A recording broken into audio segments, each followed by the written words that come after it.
If you've been playing DUNE Imperium Digital, you know that DUNE Imperium Uprising just has been released, so there is no better time other than right now to tier list every single DUNE Imperium Uprising card in the game. So, I've played over 1,000 games of DUNE Imperium Uprising and another 1,000 games with the Bloodlines expansion. So I have played so many hours on this game. So I would say I've collected a lot of information about every single one of these cards. And I'm going to be sharing you this knowledge so that when you go onto your Uprising games, when digital releases ranked for Uprising next month, you are going to be in a better spot to start winning your games instantly.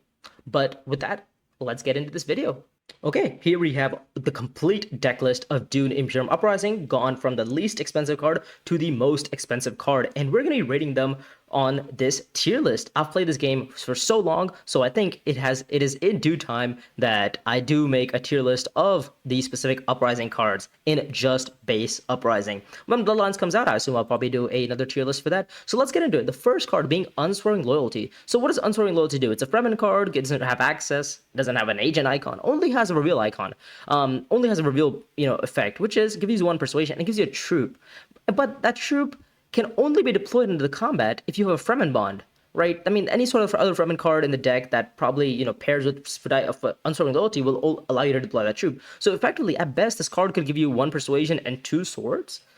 I mean, I know it's not that great. One persuasion, like the one thing that also kind of brings this card down is the fact that it doesn't have any access on it. So it's effectively like a convincing, maybe even worse than a convincing, right? But we understand, like in Uprising, right? There's a lot of importance on troops. There's a heavy importance on troops. There's a heavy importance on getting swords and combat potential. So it's not that bad. Like it's pretty bad, right? Not having any access always sucks. Like you don't ever want to be in a position where you have like, double convincings, unswerving, Dune as your hand. Like if you get a block and accept contract, you're going to be having a tough time. So definitely because of the no access, it's definitely going to be like, C tier. I don't think it's as bad as D tier. Reasoning being, well, at least it gives you a troop, right? And with Irulan, right? Imagine you get like a use case with Irulan on this, right? That's like a very niche case, right? Overall, it's still C tier. With Irulan, maybe it goes to B tier, right? Because you can always pick it up as a 1% card. And if you have a Fremen card in your deck already or in your hand already, then you can also just deploy that troop on reveal. The other thing with Irulan is that if you say you pick this up on round one, right? Say you went to like Arakeen, you deployed like 3 troops, or you went by Desert Tactics, you deployed all 3 troops, and then you go play your Signet Ring to like Arakeen, you get a troop, and you put this into your hand. Well, now you get a second troop on reveal as well, so that heavy troop investment you put on Desert Tactics or whatever, you get that instant you get the full refund back, and that allows you to keep fighting next combat, right? And you just keeps going and so on, so it's not that bad. But I think that's going to be it for Unswerving Loyalty. Let's go on to the next one, Costa. We have Smuggler's Harvester. So what is Smuggler's Harvester do? Smuggler's Harvester, well, it just gives you 1 extra spice if you visited a maker board space, which, for 1 persuasion, it's not that bad. But then again, like, it's just a slightly better version of a Dune the Desert Planet. Ideally, like, if you've trashed, you're both dunes, like if you've hyper trash, like if you I don't know, there's a bunch of combats that give you like a bunch of trashing done, like say you get Trade Dispute, right? You get a bunch of trashing done there. Say you went Desert Tactics a couple of times, you picked up another card that gives you trash abilities, and you've just gotten rid of all your dunes and need some sort of yellow access. Well, this card does require the yellow access. It gives you the yellow access you need, and it gives you a spice. So the good thing about this card is also it allows you to complete something like a Harvest 4 much easier, right? You go to Haga Basin on a +1, you play this card, well, then you complete a Harvest 4 contract. So it's not that bad, but again, like in terms of buying this card off the row, I think I've seen it bought maybe, I don't know, like 1 in every like 50 games. And the reason it's only been bought for like 1 persuasion, again, as Irulan, or people buy it with Spacing Guild, right? Because it's a Spacing Guild card. So if you want some sort of Spacing Guild synergy that is currently in your deck with, some cards in the future that we're going to talk about, then this card doesn't become that bad, right? But for the most part, if the pick rate of this card is like 1 in 50 games, or even like 100 games, that says a lot about this card. And because of it, it's going to be in D tier. But yeah, let's go on to the next one. We have Sardaukar Soldier. Sardaukar Soldier is an interesting card, right? It gives you Emperor access, so if you have some sort of Emperor deck going on, Sardaukar Soldier could be useful for you, but it gives you access, right? It gives you access to blue, and blue is a much more important access than, say, like yellow, right? Yellow is also relevant because you need to go like worms and stuff. Like yellow isn't a bad access to have, right? You can go accept contract with it. But I mean, with harvester, you only need to go to like those three spaces: deep desert, Haga, or imperial, and you don't need water for most of them. At least with Sardaukar soldier, like if you just play it as like a recon, it's not that bad, right? Like you could use it for going to area key, and it gives you access, right? So like if you have the ability, if you have like an extra persuasion, like okay, might as well buy it. The one thing that it does give you is that it gives you an ability on trash effect. Like if you have like it gives you an intrigue when you trash it. So if you go desert tactics and trash this card, you get an intrigue. So its usability goes a little bit higher. But again, like I think in a pick rate situation, I think maybe this card gets picked. It definitely gets picked more than Unswerving Loyalty, but it's definitely not worthy enough to go above a tier. Like, okay, maybe he gets picked in like 40 games instead. Again, like a lot of it being Irulan, and then the other part when it's not Irulan, it's some sort of like Emperor synergy deck. There's some of the cards in the deck that give you like decent bit of Emperor synergy. Like if you trash some cards on Emperor, you get some value out of it. Like so, I've seen this card being picked up because of the Emperor specific tag. But actually, what's the Emperor tag is kind of relevant, right? There's a lot of cards. There's some cards in the Imperium deck that actually, or the Uprising deck, that gives you a lot of Emperor synergy. So since this has an important tag, maybe it actually does go to B tier. Like I've seen this card being picked up relatively. Like 1 in 40 is not that bad, right? For a one coster, like being a one coster, almost never being bought, it's not that bad. Okay, you know what? I think it's B tier. I'll take it a B tier. Next up, we have Weirding Woman. So another Benjested card. Not another, sorry. The first Benjested card, which is a one coster here. It gives you 2 accesses, which is huge, right? Having 2 accesses is great. It's the only one coster, I believe, in the whole in the 5 one costers here that gives you 2 access. So again, it's definitely going to be at least B tier because of that, right? Having 2 access is great for one cost. Then also it gives you a nice little effect, right? If you've played another Benjested card, if you have another Benjested card in play, then you can just return this card to your hand. So you play this like research station, and you just put that when you put Weirding Woman back into your hands. I've actually had several good plays with Weirding Woman. I think it's a good card. I mean, this is my personal opinion, right? I think Weirding Woman's not that bad, right? And I think she actually, I rated her above, but the thing is, like, the only reason why she's lower than maybe Sardaukar Soldier is because, well, Benny is not really that important of a space. Like, Benny is not really that important of a faction. Like, you're mainly only doing Benny stuff if you're gonna go heavy with, like, I don't know, like prepare the ways, right? If you buy a bunch of the new liaisons, basically, then you kind of maybe be able to pull it off, and it only gives you access to like maybe accept contract, and you draw a couple of cards, and you put this back in your hand. It gives you like 1 extra dagger. Like maybe it retains the spice and slow, but then again, you're going to be playing this card instead of playing like a better card instead. Maybe you picked up a better card off the road, right? You want to be playing that, but. Yeah, I mean it's a one coster. Again, you probably shouldn't be buying it anyways. But for the fact that it's a one coster, I think a B tier is perfectly fine for it. Let's go on to the next one. We have Space Time Folding, the only card in the one cost deck that gives you faction access and Highliner. It gives you a Highliner access and Deliver Supplies access, obviously. But because of that, I think this card has to be A tier. Like it is just. I mean, not only does it give you access to access to Spacing Guild, which is key for round 7 purposes for Highliner, and gives you access to Deliver Supplies, which eventually gives you access to like shipping. It also gives you the ability. I mean, it has a very nice on-play effect. You can discard a card to draw a card. Imagine going to something like Deliver Supplies, right? You discard your dagger to draw a card, and then now that extra water that you get, you go to Research Station, and you basically guarantee yourself a Spice Slow. Well, because you've just discarded your dagger, so the odds of you getting a Spice Slow are much higher. So it gives you giving you a discard synergy is so nice. Not only that, but it also, if you discard a Spacing Guild card, right?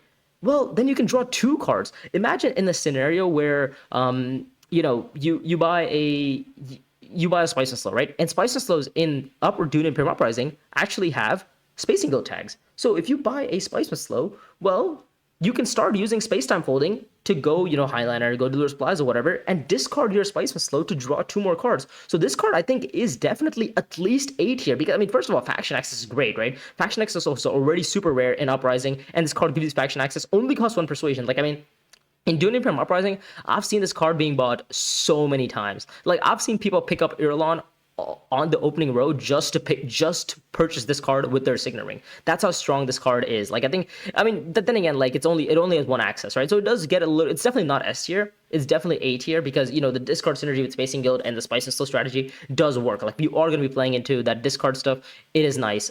Spacing Guild tag is also fantastic. You can maybe use Space Time Folding with Smuggler's Smuggler's Harvester to maybe get some discard going to draw more cards. Possibly this again very situational, but. Again, for 1 coster, I think it's a fantastic card. Now, let's go on to the 2 costers here. So next up, we have Undercover Assets, the 2 coster of this of this, what is it called? Uprising deck. So Undercover Assets has two tags, has both Spacing Build and Emperor tag, huge. So it synergizes a lot with the Emperor stuff and spacing stuff. Like you can get it with like space time folding, and you can discard this a lot, so it's pretty good. In terms of sorry, let's go on to the access. It has all three access. It gives you basically a pseudo signet ring, right? And then let's take a quick look at its agent box. That's the part where it really is important, right? It allows you to ignore all influence requirements for any of the board spaces. Meaning, well, you can go to shipping with this card, you can go to privilege with this card, but most importantly, you can go to siege tower with this card without ever reaching influence on Fremen, which is why this is one of the, I think this is probably, I personally think in DUNE Imperium Uprising, this is an S tier card, right? A lot of times in Uprising, people go Fremen tactics. Oh, sorry, people go Fremkit, people go tactics, and then people go Fremkit. Like that's almost always going to be the position round 1, round 2 kind of game. Even the round 2, round 3 kind of game. Like that's exactly what's gonna be happening. And you can skip the line there by just purchasing something like Undercover Assets, right? You pick up Undercover Assets, well, then you just get the ability to go to siege. You get the water, right? You can start getting hooks in, and this card also eventually can reveal for a spy, right? I mean, a spy is huge, right? Imagine once you get hooks with this card, well, now you just get a spy down. You put a spy down on Haga Basin, right? Once you go to once you get the spy on Haga Basin, well, you have hooks. You can just spawn worms anytime you want. Not only that, late game, this card can provide you swords, right? Since you've probably gotten siege, right? You've probably gotten worms, and assuming it's Uprising, somebody might have broken the wall through something like detonation or whatever, right? There's some ways to break the wall, right? You can even go siege tower and break the wall. If somebody's broken the wall, this card can provide you combat swords on reveal as well, right? And these combat swords can help you push yourself in the tier 3 combat, and maybe you double, and maybe you worm the combat, right? And then you win that combat, and that gives you an instant point swing, an instant win, because you score like 3 or 4 points off the combat instead of the typical 2, right? This is huge. So I think Undercover Assets single-handedly in base Uprising is like an S tier card. Like, especially if I know that I don't have access to like if I'm in 3rd or 4th position, I'm buying this with 99% frequency. If I'm in 2nd position, I definitely look at it. I'm like, okay, maybe I would not buy it, but in 1st, it's a good card because you only get Fremkit most of the times, and you probably don't see tactics. It's round 2. In 3rd, it's also okay. 1st and 4th is when I really, really like this card, because you just get siege access, and then you can skip the line, and you just have a great, fantastic game. The other good thing about this is it also gives you access to shipping, right? In the case that somebody gets Swordmaster, right, you can actually use Undercover Assets to just go shipping, and then you get your Solari, right? That Solari allows you to push for Swordmaster. That Solari might even get you High Council, because shipping gives you 5 Solari, right? 5 Solari is enough for High Council, possibly enough for Swordmaster. So definitely would look out for this card if you get the opportunity to. Again, this is my personal tier list, so if you guys want to make your own, or let me know what you would disagree with this tier list, make sure to let me know in the comment section. Next up, we have Hidden Missive. Bene Gesserit card. Okay, 2 persuasion. Nice little card art there. Gives you a little finger, hand on like a little letter. Only access to green, so surprisingly, it has less access on it than Weirding Woman. And Weirding Woman has access to, more important spaces. It gives you combat spaces on Weirding Woman. But it has maybe a better effect than Weirding Woman did, right? It gives you, for 2 influence on Bene Gesserit, you get a troop, and you get a card draw. And on reveal, it's a 1 persuasion and dagger. So nothing too crazy. It's the same kind of as Weirding Woman. I think the best way to kind of compare this would be to something like Weirding Woman, right? But it's 2 persuasion, so it's a little more expensive. But it gives you less access, and not only does it give you less access, the only access it gives you is green. Like, you're taking this card maybe like Imperial Privilege, or maybe taking this card to Assembly Hall to maybe get like a draw off of its ability. Like, then again, under most circumstances, you might as well just be buying the Prepare the Way, right? Like, why would you ever buy this card? Like, do you really, really care about the 1 extra troop? Most likely not. We're much better off with just having the 2 persuasion on reveal with the Prepare the Way, right? Because the Prepare the Way might help you find Spice of Slows, right? I just hate this. Like, I'm not a believer of this card. Like, I think if I have a choice between Prepare the Way and Hidden Missive, and I have 2 influence on Benny, I'm taking Prepare the Way 99% of the time. The one time that I take it is because I'm like, oh, my garrison's a little bit depleted. Like, okay, fine, I need to get like 1 troop, and I need to get like some troops in. So I maybe take Hidden Missive and go like gather support with it, and get like some troops in and then maybe I can like hit up like a deep desert or something afterwards. Like, that's the only reason why I ever pick up Hidden Missive. But for that reason, I think it's like, objectively D tier. Like, it's just a bad card. Like, it's worse than Weirding Woman, and it has a harder condition requirement. Like at least with Rooting Women, it's like okay, fine, you just get another Benny card in play. Sure, you can use the effect on it. With Hidden Missive, you have to go up on Bene Gesserit, and again, Bene Gesserit is not one of those factions that you really want to be going up on early game, right? You want to be going up on Fremen early game, and then you want to be going up on like spacing mid game for you maybe shipping to get like Swordmaster, and you want to go up on like Emperor kind of mid to late game, and then like Benny would be like your late game because it's like you just kind of need your friendship. Obviously, there's some leaders who tend towards Benny more, like Jessica, Margot, and whatnot. But I'm saying for the most part, I think like Hidden Missive, you like getting two influence on Benny is not particularly like a priority for most players. And even when they do get it, they're not thinking about buying Hidden Missive. At least that's not what I'm thinking.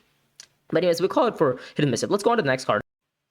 The next card we're looking at is going to be Spy Network. Now, what does Spy Network do? First of all, it's a 2 persuasion card. It gives you a spy on purchase, which is huge, right? That is definitely at least going to make it A tier because, well, spies are great, and it's a 2 persuasion card.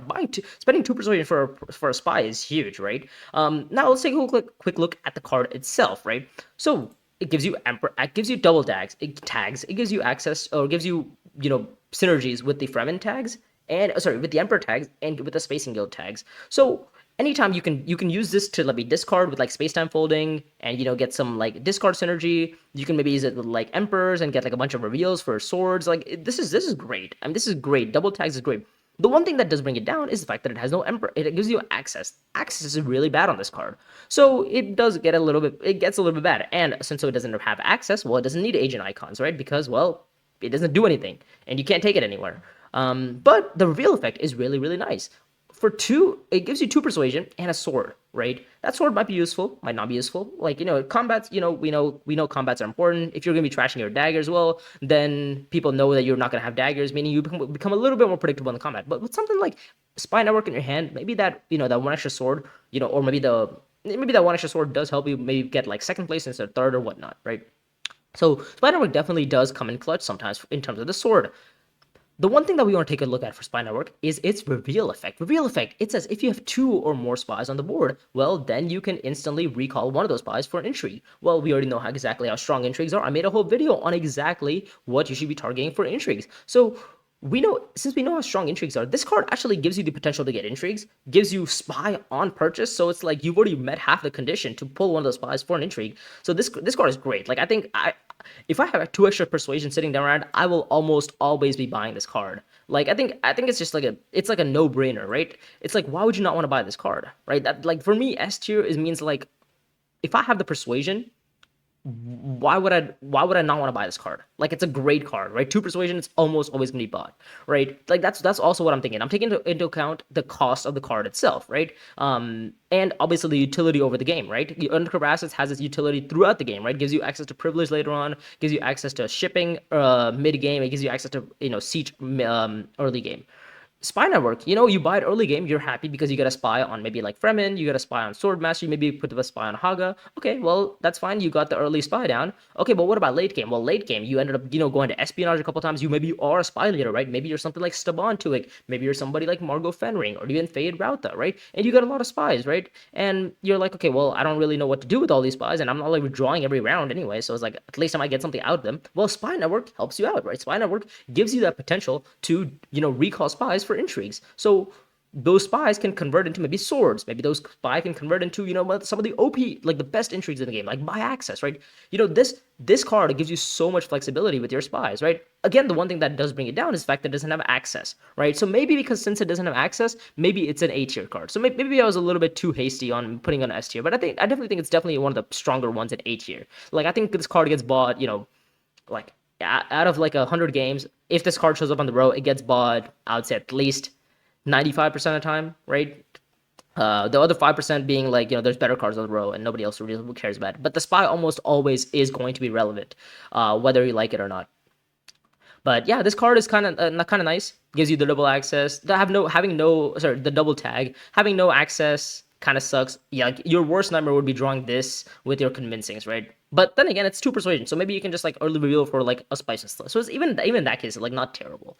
But that should be enough for Spy Network. Let's go on to the next one. Imperial Spy Master. Finally, the first 2 coster in this row, which actually has a faction access. Not only does it have faction access, it has spy access, right? So say you have a spy down because you're Margot Fenring, maybe you are a Fade, maybe you're Staban, right? You're a spy leader. You got some spies down. Well, the Imperial Spy Master will allow you to go to those spy spaces. Typically, you probably should be putting your spies on, faction spaces because then that gives your Imperial Spy Master access to other faction spaces. So it is huge, right? But not only does Imperial Spy Master give you the access to those faction spaces, if you recall a spy on those faction spaces, you get an entry. We just talked about how important intrigues are, right, with Spy Network. Well, this Imperial Privilege or Imperial Spy Master just gives you the ability to recall a spy, so it gives you a draw, most likely. And if it doesn't give you a draw, at least you infiltrated the space. But it also gives you an intrigue, right? Intrigues can generate you more strength, more, resources and whatnot. So this card is great. Like, it's a fantastic card, right? I like it. I think it's definitely going to be A tier. Like, do I buy it over Spy Network? No, sometimes I actually consider buying Spy Network over Imperial Privilege, Imperial Spy Master, because, well,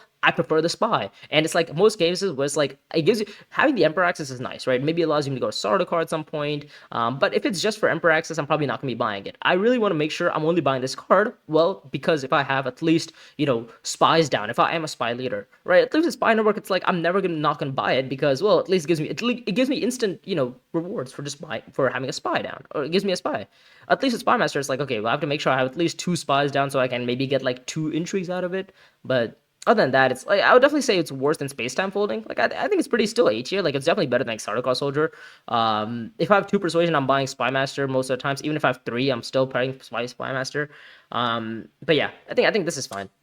Let's go on to the next card. I've put aside Prepare the Way. Prepare the Way is one of those cards where it's like, I kind of compare it to like other 2 Persuasion cards, right? It's like, okay, well, but we'll come back to Prepare the Way later, actually. I think this was just mixed up.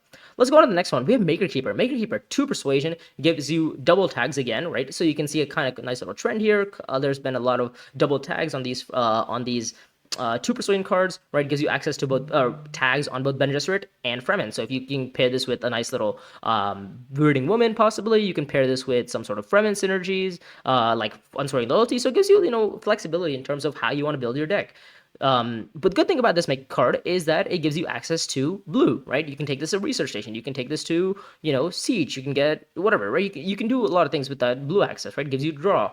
The good thing also about this card is that, well, it gives you 2 Persuasion on reveal. So it effectively is just a better Prepare the Way, right? Because, well, the thing is, Prepare the Way gives you access to green. I don't know how much you value the access to green. If you've trashed both daggers, then sure, maybe a Prepare the Way is going to be better for you, right? The other reason why you might buy a Prepare the Way is because, well, you have 2 influence on Benny, and you might think like, oh, you know what? Maybe I want the draw instead of maybe getting the resources. But most of the times, you're much happier with getting the water from Maker Keeper, right? Because that water allows you to go Deep Desert, allows you to go Research Station. I mean, Maker Keeper effectively makes your Research Station be worth 1 water if you have 2 influence on Benny.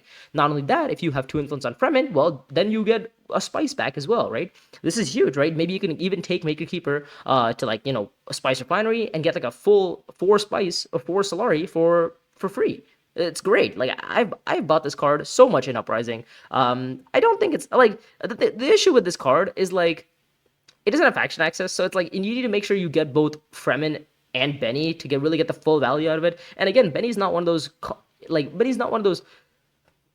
factions where I'm like, oh yeah, I really wish I had 2 influence on Bene Gesserit right now. And I'm not gonna try to buy Maker Keeper to kind of build my whole deck around trying to get influence on Benny. That's my personal opinion. Because of that, I think it's B tier. Like, it's not A tier because again, it's not faction access. A lot of things, like as you can see right now, a lot of the cards that have S tiers or S and A tiers are like give you faction access or give you a lot of like they give you versatility, right? The Spy is super versatile, faction access, and this one is super versatile again, right? Siege and stuff.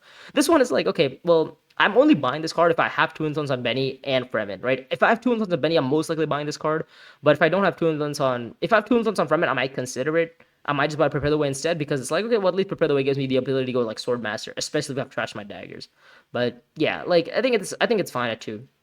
Next, let's go on to the Desert Survival. Desert Survival, 2 Persuasion card has a Fremen tag. As you can see a trend with this, like a lot of the Uprising cards, as a matter of fact, I think maybe all the Uprising cards have a tag on them. I think maybe a couple of them are missing a tag, but most of them have a tag on them. So Desert Survival has a Fremen tag, right? You can pair this with like Unswearing Loyalty. Not that you should be buying Unswearing Loyalty anyways, but you can realistically, and get some, Fremen synergies off of it. Only has access to yellow, right? meaning you can probably go like Haga Basin, Deep Desert, whatever, and you get like spawn some worms and kind of edit. Like maybe you can even take this to accept contract, maybe trash a card first, and then after you trash the card, maybe you can draw another card afterwards. Like, okay, sure, yeah, like, it's fine. Okay, okay, whatever, right? Like I think this card never gets bought. Like, I don't know. I would even consider to say people buy Hidden Missive over this card. Like, this is just not a great card. Like, nobody buys this card. I don't buy this card. I don't rate this card high.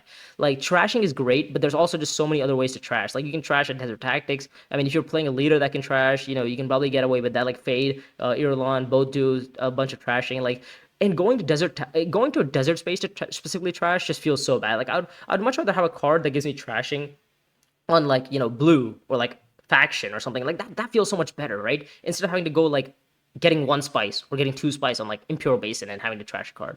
It's just really bad. Like the only reason I kind of buy this card is because, well, if I'm trying to build like a Fremen synergy deck and I kind of need like another Fremen to kind of pair with it, that's the only reason why I'll ever buy this card. And because of it, it's gonna be in D tier. Like maybe even Hidden Missive is better than this card. Like I'd probably say I'd buy Hidden Missive more likely than Desert Survival. Next up, we have Reliable Informant. Reliable Informant is a two-coster, has the spacing guild tag again, nice card.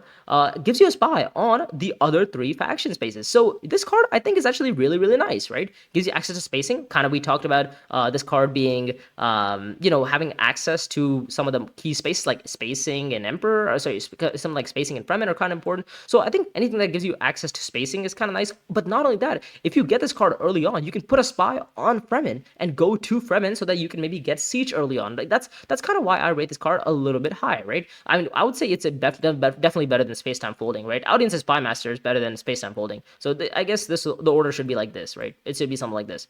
But yeah, Reliable Informant I think is a great card. Like it's fantastic. It gives you flexibility. You're really happy with seeing that card. You can take it to spacing. You can get it, and then get like a water, put a spy on like tactics, and sorry, put a spy on Fremen, and go Desert Tactics afterwards. I mean, you're very happy with this card. But also the reveal effect on this Reliable Informant is not bad, right? Gives you one persuasion, gives you one Solari as well, right? Because this gives you access to spacing, right?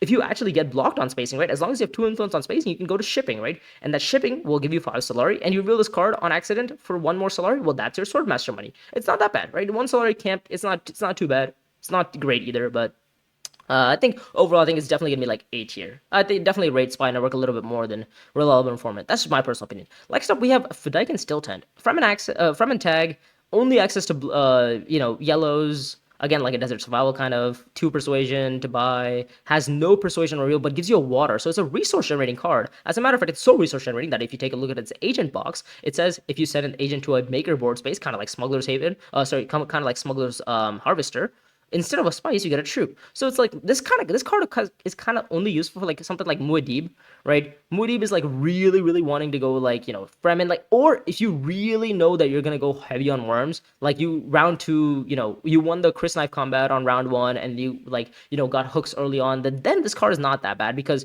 you can maybe take it to like Haga like every round, maybe get like extra resources, get like the water on reveal is not bad. I've played a couple of games with it where it's been kind of useful. The water on reveal is just really, really useful because it gives me access to like Siege or Deep Desert if I want. Gives me access to it allows me to like worm, but I didn't get troops in the combat. So it's like occasionally I'll look at the combat and be like, dang, I really wish like deploy I don't know if my deploy is gonna be like strong enough to get like the second place reward, to get the first place reward. But at least with that one extra troop, I kind of like feel a little bit more certain that I'm probably gonna place where I want to, or like what I'm targeting for the combat. So because of that, I think Fedaykin Still Tent is not that bad. Like it's C tier. It's definitely C tier. I don't think it's that bad compared to like Unswerving or like Hidden Missive and all these other cards, but it definitely is. It's definitely not like B tier or A tier. Like I think I would probably buy Weirding Woman over Fedaykin Still Tent if I have the Benny synergy going. The only reason why I'm buying Fedaykin Still Tent is like, okay, look, I'm really gonna go heavy on the worm stuff. So it's like, fine, whatever. If I'm gonna go really really heavy on the worms, then sure. And it's more likely, it's less likely that I'm probably gonna go really heavy on worms than maybe get like another Benny card in play. So Weirding Woman I rate. And Emperor, I rate the Emperor tag on Sardaukar Soldier a lot because there's a lot of good Emperor stuff happening around here. Next up, let's go on to the next 2-coster. We have Wheels Within Wheels, one of my favorite cards in the game, right? 2 persuasion card. I mean, the card art is nice too. I like the card art on this. It gives you two tags as well, Emperor and Spacing, right? Can pair again well with like the discard synergy of Spacing, can to pair well with the sword synergy of Emperors. A lot of versatility there.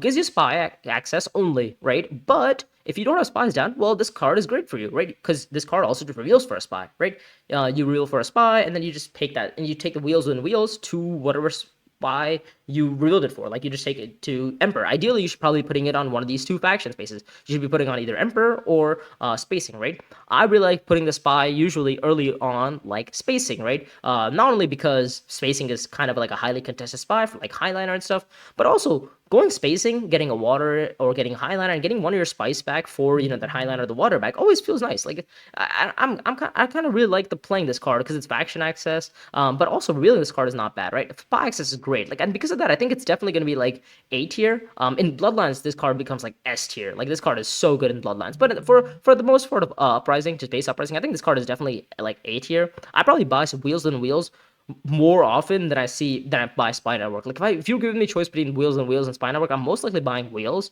because I really rate the like. If you're not going to go heavy on the worms, right, you're probably going to be having to play your diplomacies to other spaces, right? You're going to have to play your diplo to, you know, Spacing. You're probably going to have to play your diplo to dutiful service, right? And, well, then you already have one or two influence on these two spaces, right?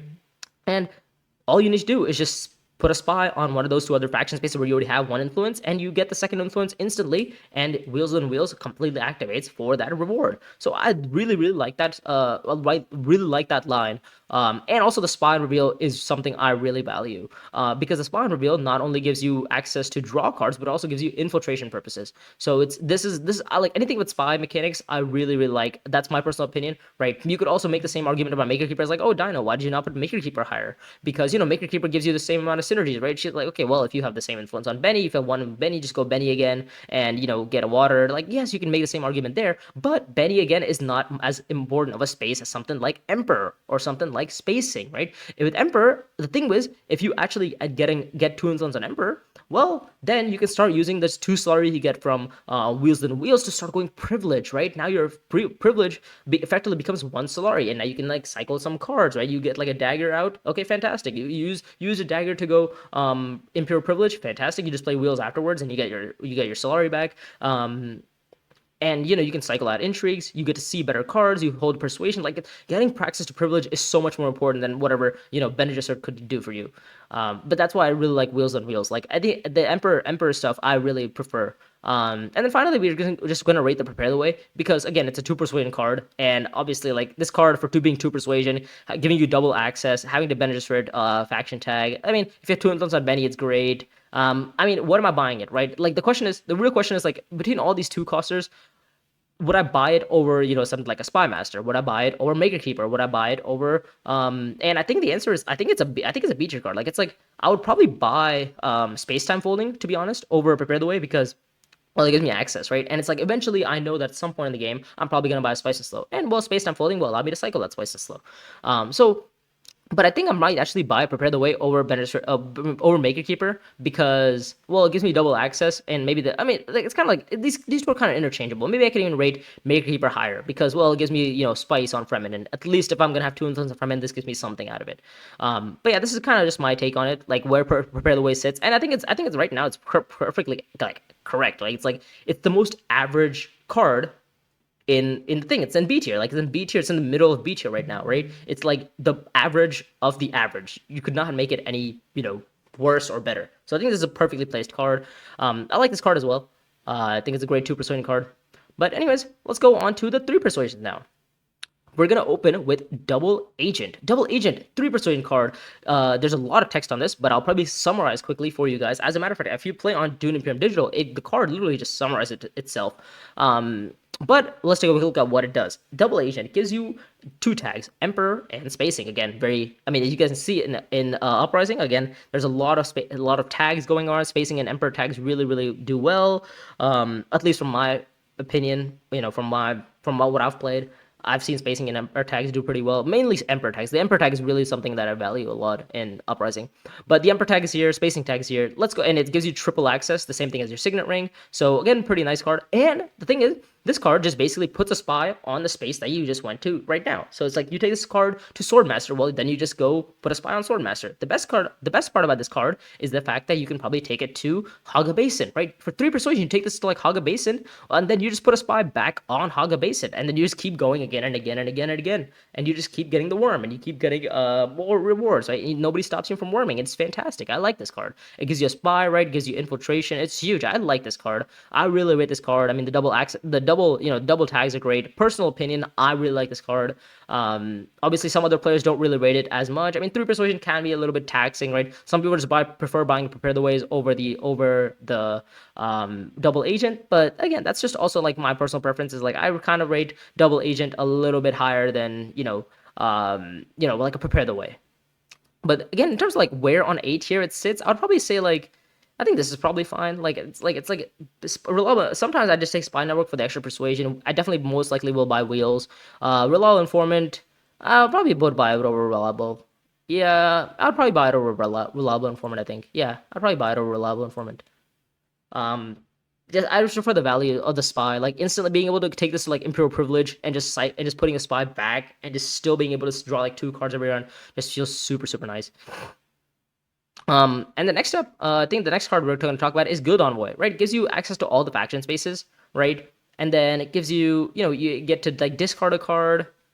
And then if you don't have spacing stuff, then it's if you don't have spacing cards, then you're not drawing anything. You're just gonna be discarding a card. But it gives you access, right? It's like it gives you access, 3 persuasion. It's not that bad. Like it's like I'd say it's okay. Like for 3 persuasion, like I mean, I'd much rather be happier with like a 1 persuasion card, which is discard stuff, than like a 3 persuasion card, right? 3 persuasion card, Guild Envoy. It's like okay, right? Gives me access to gives me faction access, but I don't really like buying this card.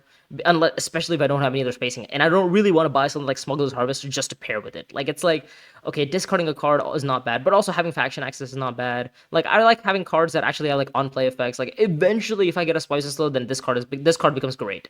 But if I don't have a Spices Slow early on, then it's like this card is like, oh man, I really wish I didn't have to discard a card because that just makes me lose persuasion, and then yeah, it's a whole disaster after that. Anyways, I think that's kind of it for Guild Envoy. It's just another diplomacy with a faction tag on it. It's okay. Next up, we have Calculus of Power. Calculus of Power gives you it's 3 persuasion card, Emperor. So this is the card that I was really, really targeting when I was saying like the Emperor synergies do really well. I believe there's 2 copies of Calculus of Power in the Imperium deck, or the Uprising, whatever Imperium deck. But this card is also really nice because it gives you access to blue. Not only does it give you access to blue, it also gives you access to spy spaces, right? Anywhere you put a spy, it's fantastic, right? But not only that, it also gives you the ability to trash a card. You can take this card to like Research Station, right? You can trash a card off your discard first and then decide to draw a couple of cards. This card is great for you, right? This card also allows you to go to, spy spaces. Like you go to Espionage, you draw a card, right? You can trash a card as well and then draw one more. Like you really love seeing this card. And not only that, but eventually on reveal, it gives you 2 persuasion as well. So if you reveal this card, you're like, oh dang, this is a great card. This is a fantastic card. I'm very happy with this. But not only that, the reveal effect also is very strong, right? If you have another Emperor card in play, well, then you can trash that Emperor card and gain 3 more swords. And that 3 more swords might allow you to, win the combat, right? That 3 more swords might allow you to push for second place more with your, this worm that you just committed so much. Like it feels so good. And I think Calculus Power single-handedly is one of the strongest cards in the game. I think it's definitely better than Undercover Asset. Like what you can actually do with Calculus Power is the fact that there's so many Emperor cards in the deck. I mean, there's like just so far in the 1, 2s, and 3 costers so far, we've gotten 1 Emperor card, 2, 3, 4, 5. 6 Emperor cards so far. Like, I mean, the deck is very much filled with Emperor cards, so you can easily find something like Calculus of Power. You can find, any sort of Emperor card to trash with Calculus of Power and get the full value from it, and it just feels so good. That's why I prefer Emperor cards, because like at some point, if Calculus Power shows up, or some other good card shows up, I'll talk about it later.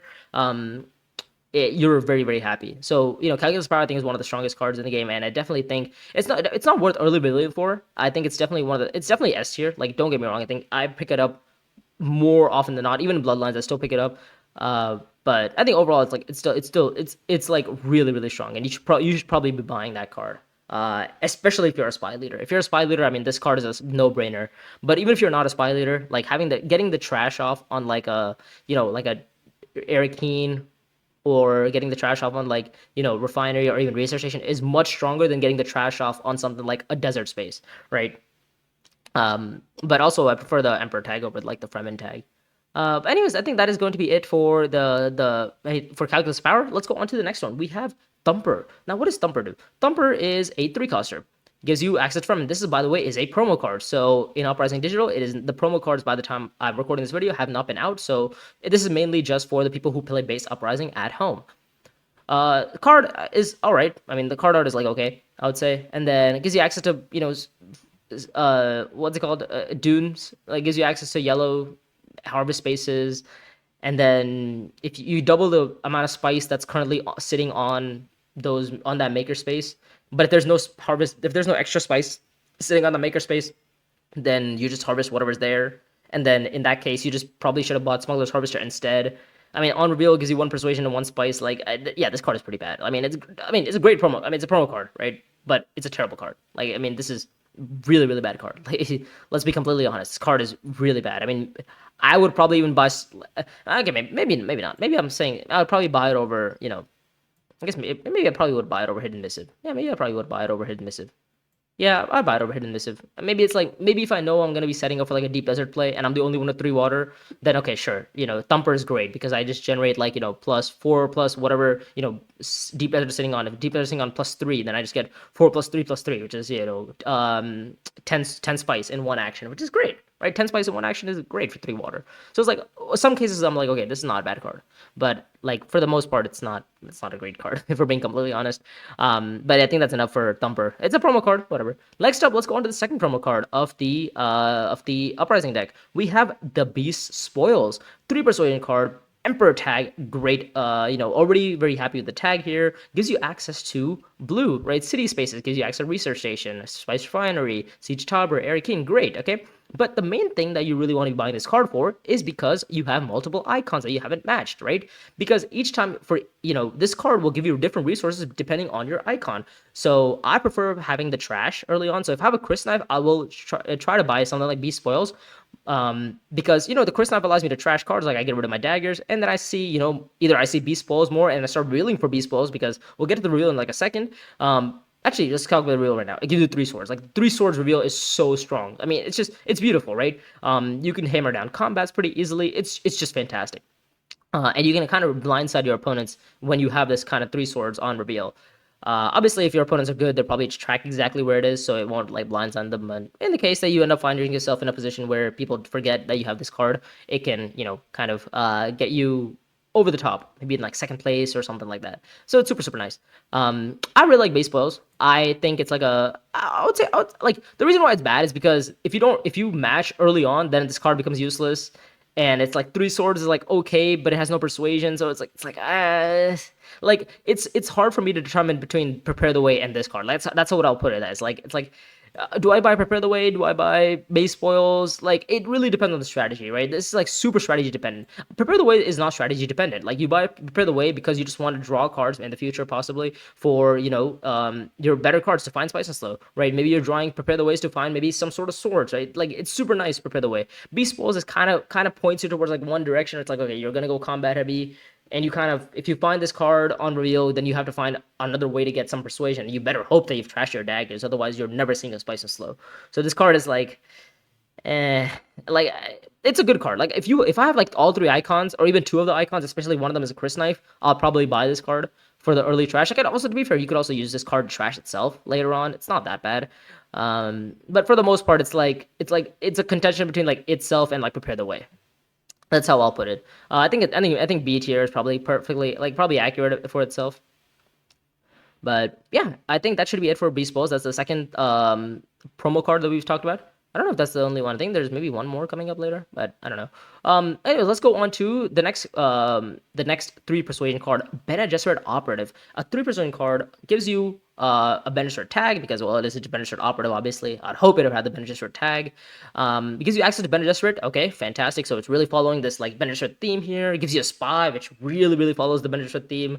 And if it gives you 1 persuasion reveal, but if you have 2 or more spies on the board, well, then it reveals for 2 more, meaning a total of 3 persuasion. So this card is really strong with if you're going to be building like some sort of if you have a spy leader, this card is really strong. If you're going to be building something like spy network, this is super strong, right? You get a bunch of spies down, and they can use those spies to maybe recall with something like spy master. Maybe you recall on reveal with spy network. I mean, anything with spy. If you have spy access, this card is great. But even if you don't have spy access, getting access to Bene Gesserit is fantastic. Like, you take this card to like espionage. If you have a spy on espionage, not only do you draw 2, but you also gain 2 spies with this card. Like, this card is fantastic, and I think this is gonna be like this is probably I don't know. It's like I buy this card over undercover assets most of the time. Like, I think this is a great card for 3 persuasion, for what it does, for the fact that you can reveal 3 persuasion on a card that is 3 persuasion to purchase is great. Like, it's fantastic. I would probably buy it, most of the time. I mean, would I buy it over Calculus of Power? Maybe I actually would. Maybe I actually would purchase a Benedict Opera over Calculus Power. I mean, give me guaranteed access to Benny is so much nicer, right? Because that extra spy can also convert into a future draw, right? I mean, if you draw one more card, it's the same as trashing a card, right? It's kind of the same. Like, it's kind of the same, I would say. But yeah, I'd probably buy BGO over Calculus of Power. My personal preference, right? Again, this is my tier list, so if you guys disagree with anything on here, make sure to let me know down in the comments, and I'll be happy to argue my opinion to whatever you believe, and maybe you can find some common ground, and you know realize maybe I'm right or maybe you're right. I look forward to that. Anyways, let's go on to the next 3-coster. We have Ecological Testing Station. 3 cost to buy, has a Fremen tag. Okay, great. Gives you Fremen access. That's huge. Having Fremen access is huge, right? I will buy this card because it has Fremen access. Gives you access to, blue as well, which is nice because of its Asian icon. If you spend 2 water, you get 2 card draws. Well, if it has access to blue, well, then you can take it to Siege Tauber, right? You can get to Siege Tauber, and you basically get like 1 water. Effectively, you spend 1 water for 2 card draws, and you get like a troop as well, and you get like Maker Hooks if you want. So it's not bad. I mean, you can take this like Siege Tauber, you can draw a couple of cards. It's not that bad, right? It's not that bad, especially if Research Station's blocked. This is not a bad option for you if Research Station is blocked. The good thing about this is that it gives you water on reveal as well, as long as you have a Fremen bond. As we know already, Fremen bond it's not that hard to find, right? There's definitely some Fremen cards in a row. You can probably pair them, but the thing is, like, you really should not be buying this card, especially if you're going to be buying one of these Fremens. Like, you don't buy this card to try to pair with like Thumper, or you don't buy this card to pair with Unswerving Loyalty. You buy this card because there's Fremen access, right? And hopefully a better Fremen at some point in the game shows up, so that eventually if you start revealing this card for water, you're not too sad about it. But for the most part, this card isn't that great. Like, for 3 persuasion, I'm like, okay, it's like all right. Like, again, it's one of those cards where it's like I'd probably say it's better than Prepare the Way. I would say definitely worse than Guild Envoy, because the Spacing Guild synergy possibility is better than the Fremen reveal. The 2 cards, spending 2 water for 2 draw just feels so bad. Like, I'd much rather keep that water for a Research Station itself. I'd much rather keep the water to go Deep Desert, maybe go Hog a Basin. Like, there's so much more use cases for Ecological Testing Stations. So the only reason I will ever buy it actually is because the Fremen access. Like, and if I eventually get a Fremen bomb, it's like it's not that bad. Like, I would say it's better than Waiting Woman, but it's over Sardaukar Soldier. I don't know. It's close. It's close. I mean, for 3 persuasion basically, right? For 3 persuasion, I don't know. I prefer the Sardaukar Soldier, at least with some sort of Emperor synergies going on. Also with the potential to trash. Like, it's my personal preference, right? Maybe for you guys, maybe Ecological Testing Stations, you're like, oh, the water is great on real. Maybe you bump it up to like S tier or A tier. Sure, you can make that argument, but I don't really see. I've played with this card so many times, and every time it's kind of like, okay, if I don't find the Fremens, I'm really sad, and even if I do find the Fremens, I'm like, okay, well, it's just 1 persuasion, so it's like, okay, well, it's a 1 persuasion in water. All right, whatever. Okay, nice. It's like an upgraded but I can still tent. Okay, fine. Anyways, let's go on to the next 3-coster. Another Fremen card here, Molo Pistol, right? Gives you access to both city and desert, and gives you a card draw. A card that I kind of like. I kind of like this card. I mean, it's because, well, I think this card, before we rate this card, let's just talk about this card a little bit more. It gives you a 1 persuasion reveal and gives you a sword, which is not bad. It gives you Fremen tag as well. So, like, if you do have something like a Molo Pistol, then sure, maybe buying a Ecological Testing Station or is not bad, right? Because then you might be able to pull it off, because the card on Molo Pistol actually allows you to draw more cards, meaning you find your Ecological Testing Station more consistently. Meaning you can go to Research Station, draw 3 cards with your Molo Pistol, and if you find Ecological Testing Station, station, well, that research station that you just went to becomes like a one water research station. So it's not that bad. Again, the Fremen tag is not like it's not the greatest, because there's not much like Fremen bond synergy. Like it's not that strong in Uprising as it was like in Ixen Immortality. Because if you guys looked at like Ixen Immortality, like the synergy on Fremen was kind of nice. I mean, you had Sphedyke and Death Commandos that would roll for like 3 swords there. You would have, what else was good for Fremens? I mean, Spice Hunters was like revealing for Spice. I mean, there's some sort of Fremen. I'm not saying it's weak, right? I'm not saying the Fremen bond is weak. I'm just saying like the Fremen bond in terms of swords was a little bit more. It was a little stronger um in Ixen Immortality that is in Uprising. But in Uprising, the Fremens also start generating resources, right? If you look at a lot of Fremen cards, they give you like water, troops, water here. Like they give you a lot of water, basically. And some other Fremen cards maybe even give you spice. So, definitely look out for those. Overall, in terms of this Molo pistol, the fact that it doesn't have a restriction on when you draw, I think it makes it a really good card. Also, giving you access to yellow instead of a Prepare the Way, which gives you access to green. I think the access to yellow is much more important because, well, that allows you to go to accept contract, right? That allows you to draw a couple of cards that accept contract. Maybe it also allows you to go to something like Haga Basin, spawn a worm in, and draw a card. So it's like that one persuasion that you just lost on reveal. Well, you just make it back up with the card that you just drew on Haga Basin. Personal preference, I really like this card. I actually, in terms of buying it over a Guild Envoy, I actually do buy it over Guild Envoy sometimes, right?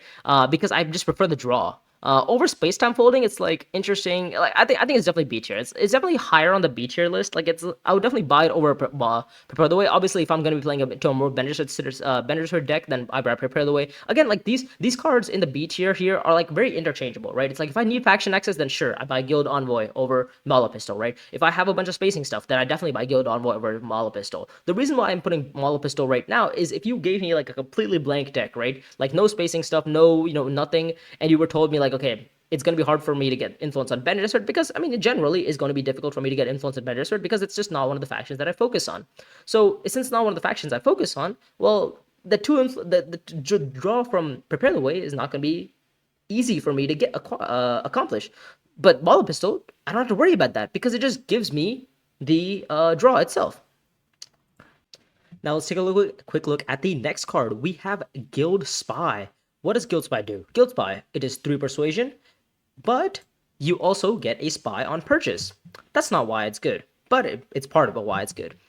It gives you only Spacing Guild access or a Spacing Guild tag. Now it only gives you spy access. But the good thing is, well, if you play this card, you at least get a spy, and you can take this card to wherever you put that spy, right? If you put the spy on like a faction space, this gives you faction access.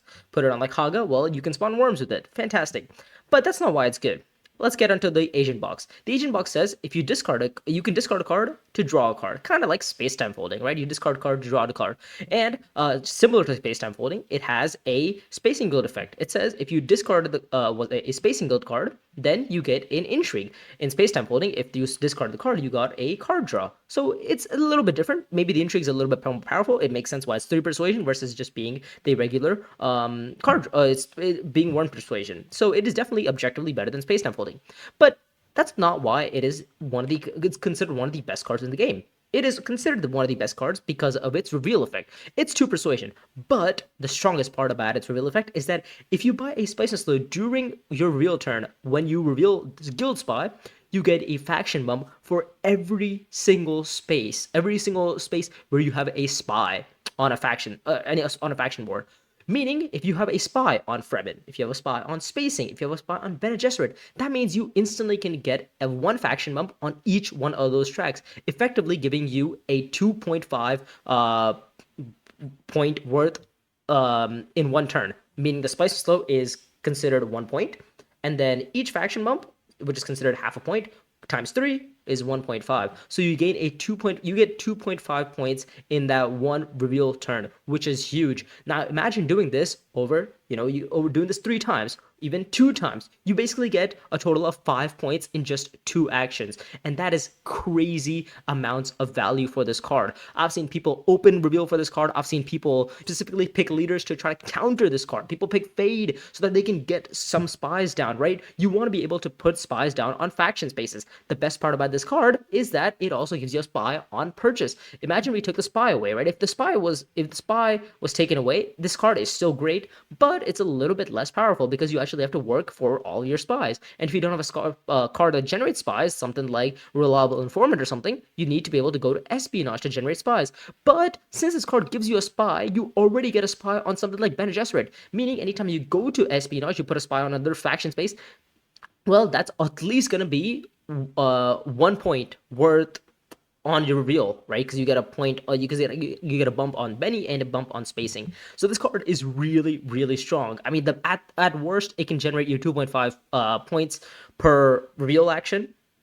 Worst case scenario, maybe if you only have one spy down, it generates you 1.5, right? So it's still very, very good. And we already talked about how hard it is to find faction access. So this card gives you a lot of, gives you that faction access as well on play. The good thing is if you are ever in a position where you actually have a Spice Slow in your deck, well, don't worry, Guild Spy just gives you access to like Espionage or gives you access to Fremen, wherever you have that spy down. And then you can just discard your Spice and Slow, draw a card, and you can also just get yourself another Intrigue, which is huge. So this card is super, super flexible, and it's objectively just like the best card in the game. Like, I mean, it is hard to kind of find a better card than Guild Spy. On round one, this is hands down like the snap pickup of the century. Like, this card has been banned almost everywhere on like competitive platforms, but I think that should be it for Guild Spy. It is objectively the best. But let's go on to the next card. We have Dangerous Rhetoric. Dangerous Rhetoric is a nice card. I believe it's one of the only few cards in the deck that actually doesn't have a tag on it. Costs 3 Persuasion, has no tags, gives you access to green spaces, lands, red spaces, and gives you access to spy spaces. So not bad. And it gives you a bump on play, but you have to trash the card afterwards. The trash could be useful, right? It's like, okay, you got a card, you get to get rid of that card now. Okay, fantastic. It gave you your use, you gave you your bumps on Fremen you needed to maybe go like Siege, you get the Fremen bumps, or maybe you get the spacing bumps, maybe you can take an alliance. Super, super nice. And the reveal effect is not that great. Realistically, this card you really want to be playing, but it's a nice card, right? You get spy access on it. Imagine you put a spy on a Fremen. Effectively, this card can become like a power play, right? You get to take 2 bumps on the same track. You can even split your bumps depending on how much you value your other factions. We already mentioned previously what 3 kind of factions you want to target. You want to target Fremen first, and then probably Emperor second, and then Spacing third, depending on your position, and then probably Benny last. Like, this can help you get yourself your Benny friendship at the end of the game if you need to, right? Early game, this is great because this will get you access to Siege. Late game, mid game, it's great because it might give you the Emperor bumps. Late game, it's great because it'll give you the Benny friendship, right? This is super, super flexible card, super versatile card. I think it's because of that, because of its flexibility and versatility, I think it has to go in A tier. Now the question is, how good in A tier does it go? I mean, I think if I have the opportunity to buy it, I almost will, because I think about it as like it's just a free faction mob, right? Like, even if I take this to Assembly Hall, it just is a free faction mob. Like, I'm never sad about playing it because I can just go to Assembly Hall, and even if I don't want to be spies down, it just allows me to go to some green space and get a faction mob, and it's just fantastic, right?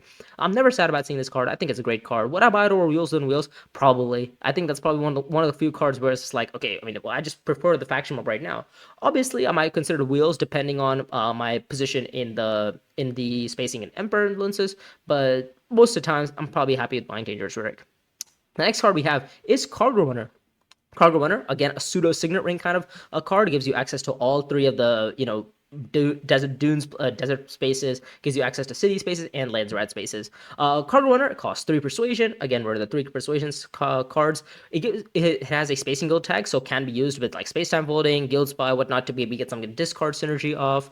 And then this card is kind of interesting because if you have 2 contracts completed, you can draw a card. But if you have 4 contracts completed, you draw a total of 2 cards. So this card can really ramp up to give yourself like a nice little spice muscle engine. However, you have to complete contracts in order to do it. This card is only obviously available in the Cho module. So if you're not playing the Cho module, this card is useless.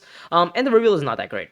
I personally am a believer of contracts. I love playing in the contract game. This is my I mean, on average, I complete at least 3 contracts. So this card almost always will generate me at least 1 draw in most games, occasionally generating me 2 draws. So I think like I actually really like this card. Like, but however, like for the most case scenario, it's like it's very situational, right? It's very like same thing like Fnatic and Steel Tend. The reason why Fnatic and Steel Tend, Unswerving Loyalty, and these guys are in C tiers because it's super, super situational, right? If you're not going to complete contracts, well, this card is really bad for you and you're never going to be playing it. Well, but if you are completing contracts, it's not that bad. Like, same thing with Fnatic and Steel Tend. If you are going to go Worms, well, this card is not that bad for you. But if you aren't going Worms, well, then it's like, okay, Reels for Water is not that great. But maybe I wouldn't say it's like worse than, I would say it's even worse than like Fnatic and Still Tent, but because at least the reveal on Still Tent is not that bad.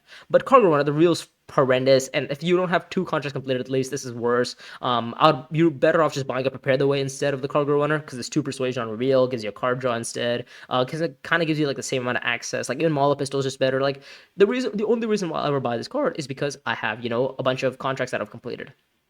Yeah, I think C tier is probably about accurate for it. The next card is one of my more favorable cards in the Uprising deck, which is Covert Operation. What does Covert Operation do? I believe it's also one of the few cards as well that doesn't actually have a tag on it. It's 3 persuasion to buy. It only gives you spy access. However, if you look at its reveal turn, it gives you 2 spies on reveal. So this card can, you put the 2 spies down from its first reveal, and instantly you can just take this card to that spy space. What's good about this card is that it represents like the test of humanity from Ixen Immortality, right? You can play this card and you can just make every opponent discard. With Test of Humanity, players actually had the ability to choose between discarding or losing a troop. This one forces them to discard. I've had multiple games where my Spices Slow has been ruined by somebody playing this card, and I've had games where I've ruined other players' Spices Slow because of this card. So this is one of those cards where you kind of have to pay attention to who buys it, because you need to make sure that you have either 10 persuasion and you have something that you can discard to still keep 9, or you have to understand that you just have to give up on Spices Slow. So I've been blindsided by this card a couple of times. So I think because of its like kind of toxic nature, it's like at least A tier. But this, like, I also love playing with spies. I believe the spies almost generate 2 draws. So this is effectively, for me, I think about it as like spies generate me 2 draws. So this card is gonna effectively generate me 2 draws at some point in the game. So I really like playing Covert Operation. That's my personal opinion. Like, but then again, like, it's not. It's like it doesn't have a real effect. Like, it doesn't have a great like reveal effect, right? In the sense that it doesn't have persuasion. So if it doesn't have a great persuasion, it's like, okay, if you draw it on your last action, you're not really happy because that might have missed you a spice and slow. But the 2 spies eventually can help you get there. And this card is one of those cards that you kind of want to be revealing for most part, right? Allows you to maybe play some kind of intrigues that have like spies on them, right? Like something like Spring the Trap or Find Weakness. But I think overall, I think this card is great for 3 persuasion. I just don't see myself buying it over maybe like, I mean, for 3 persuasion, it's definitely good.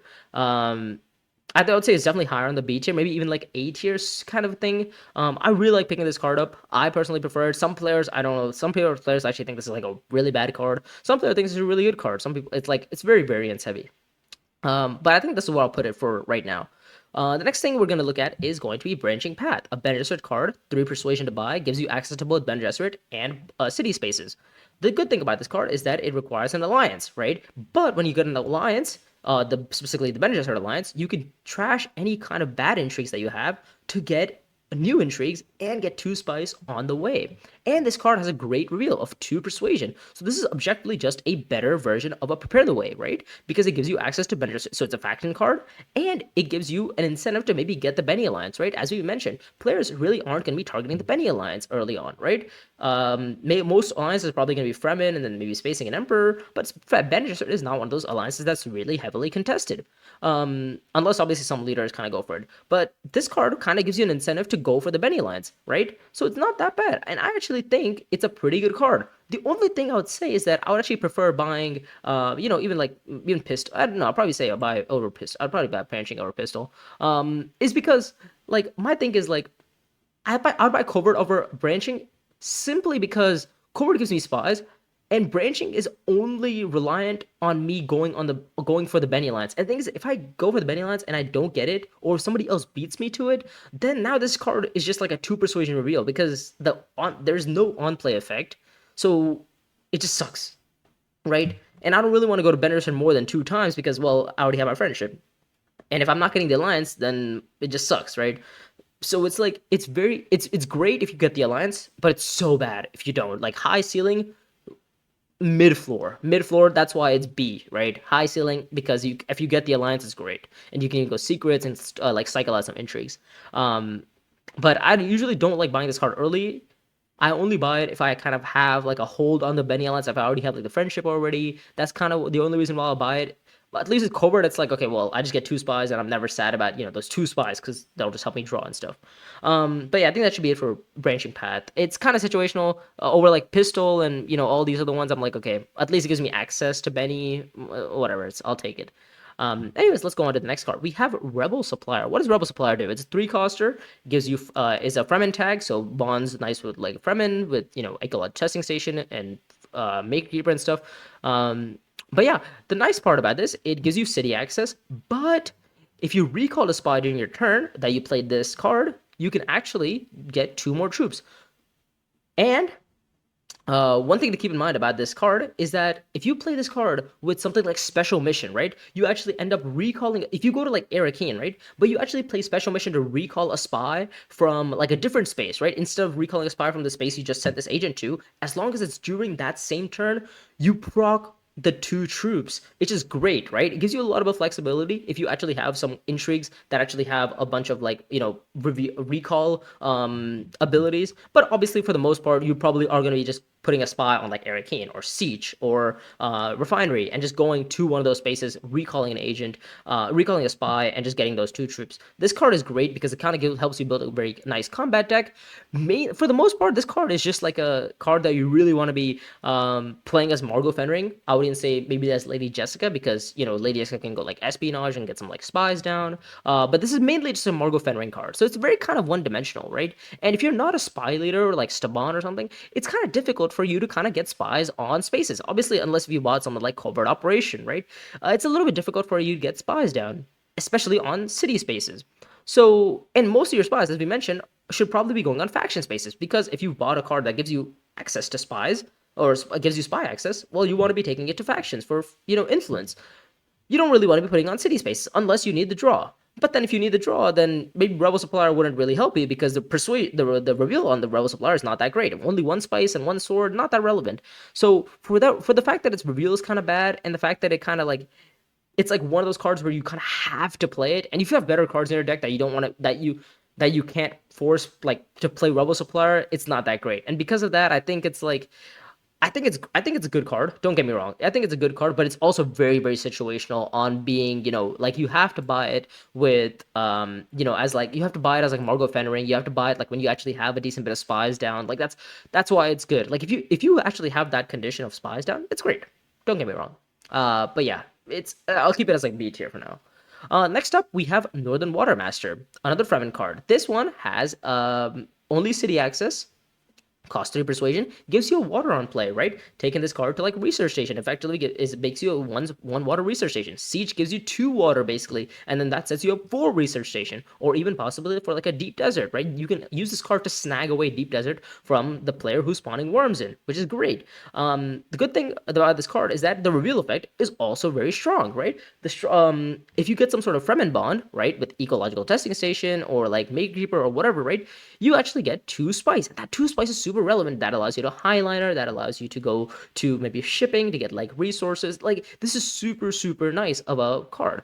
And I actually really rate this card, especially if I'm gonna go Fremen. I mean, we know that almost every card in the Uprising deck has a tag on it. So there's a decent bit of Fremen cards in the deck. And because of that, I think it's probably gonna be a little bit on the higher end, right? Would I rate over Maker Keeper? Probably, right? Maker Keeper kind of forces me into like a condition of having to play my having to get 2 influence on Benja's Sword. Would I take it over Maul Pistol? Probably. I prefer having resources. In Uprising, resources is kind of what determine the game, right? You'd much rather have resources, which might allow you to give more flexibility in terms of research station, which could give you future draw like Model Pistol, or they could give you like Deep Desert, right? The reveal effect is also really nice. You get 1 persuasion and the 2 spice, so very resource generation heavy card.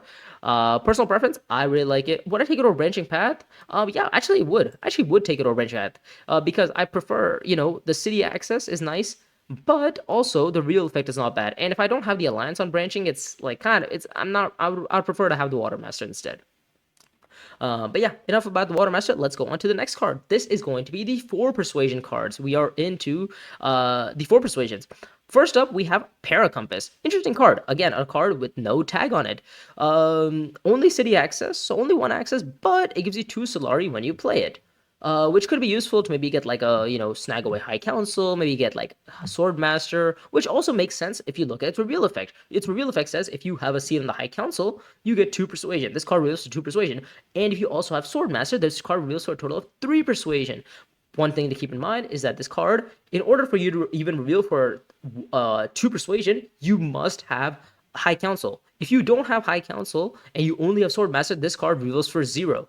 But the good thing is this card does give you Solari when you play it, so it makes High Council and Sword Master a little bit more achievable. This is one of those cards where it's just like, if you have High Council early, you kind of just buy because it'll help you get Sword Master, or this card will just give you real 2 Persuasion. It's not that bad, and it could reveal for 3 Persuasion later on in the game once you do get Sword Master.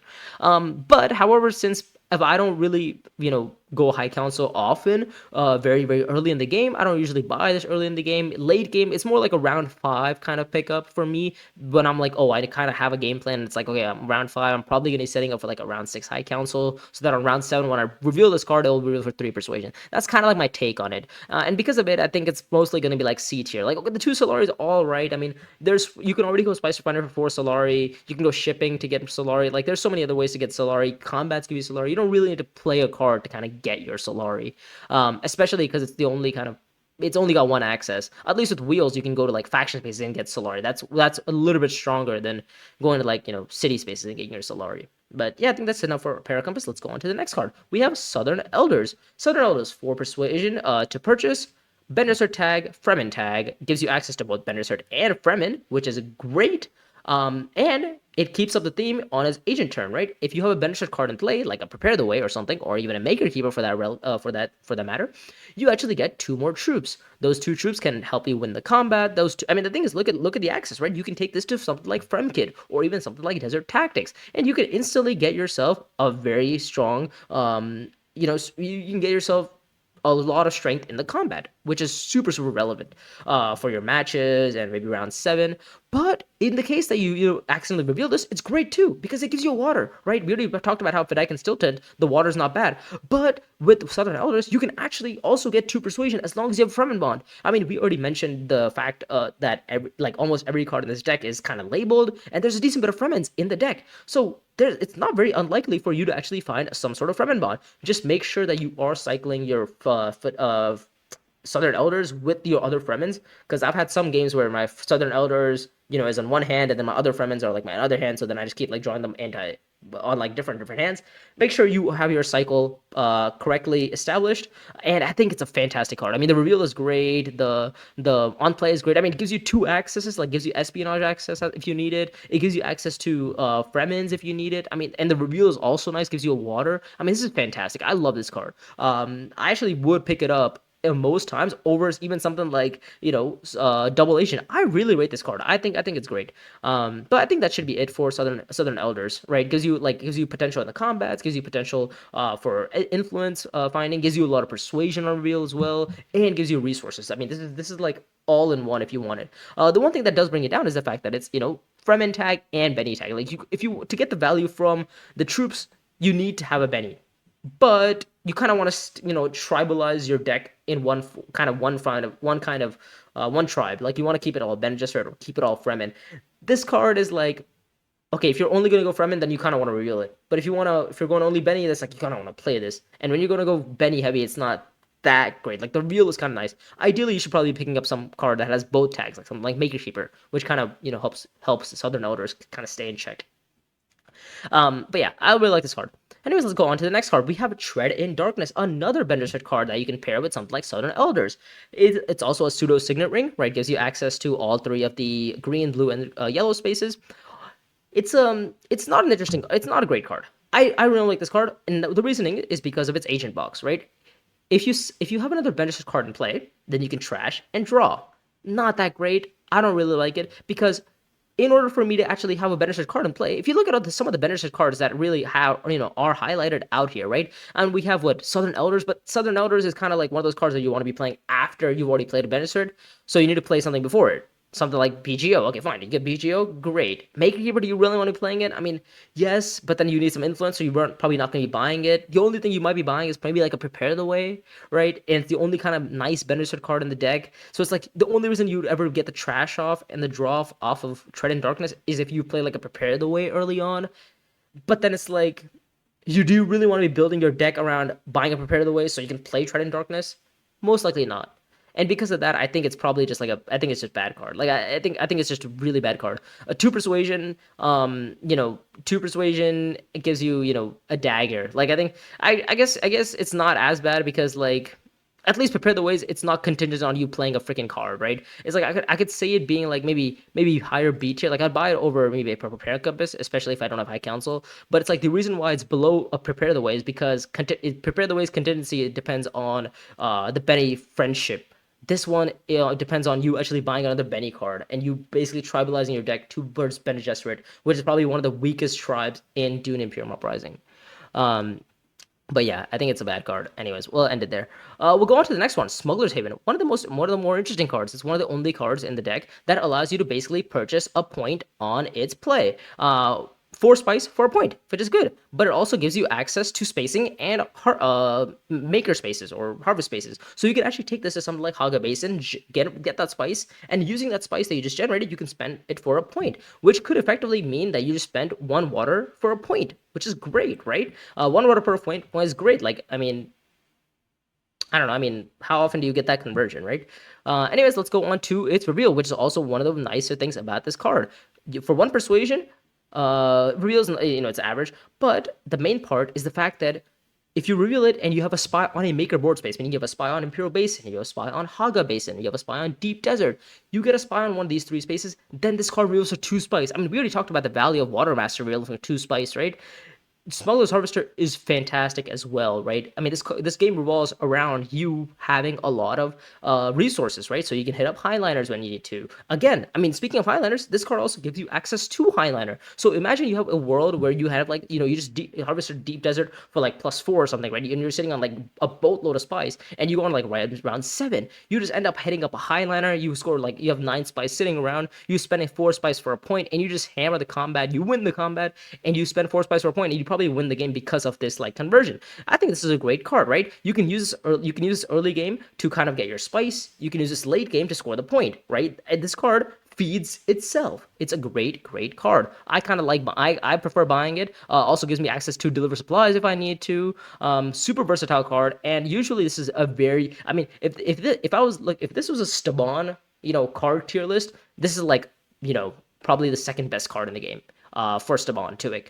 But since it's like an overall tier list, since most players probably aren't going to be putting a spy on like Haga or something, because only one player will, putting a spy on Deep Desert really doesn't feel good, and putting a spy on Imperial Basin doesn't feel that great either. So it's kind of difficult to pull it off, but if you can pull off the maker board space, like if you can put like a spy on Haga or something, it's very good.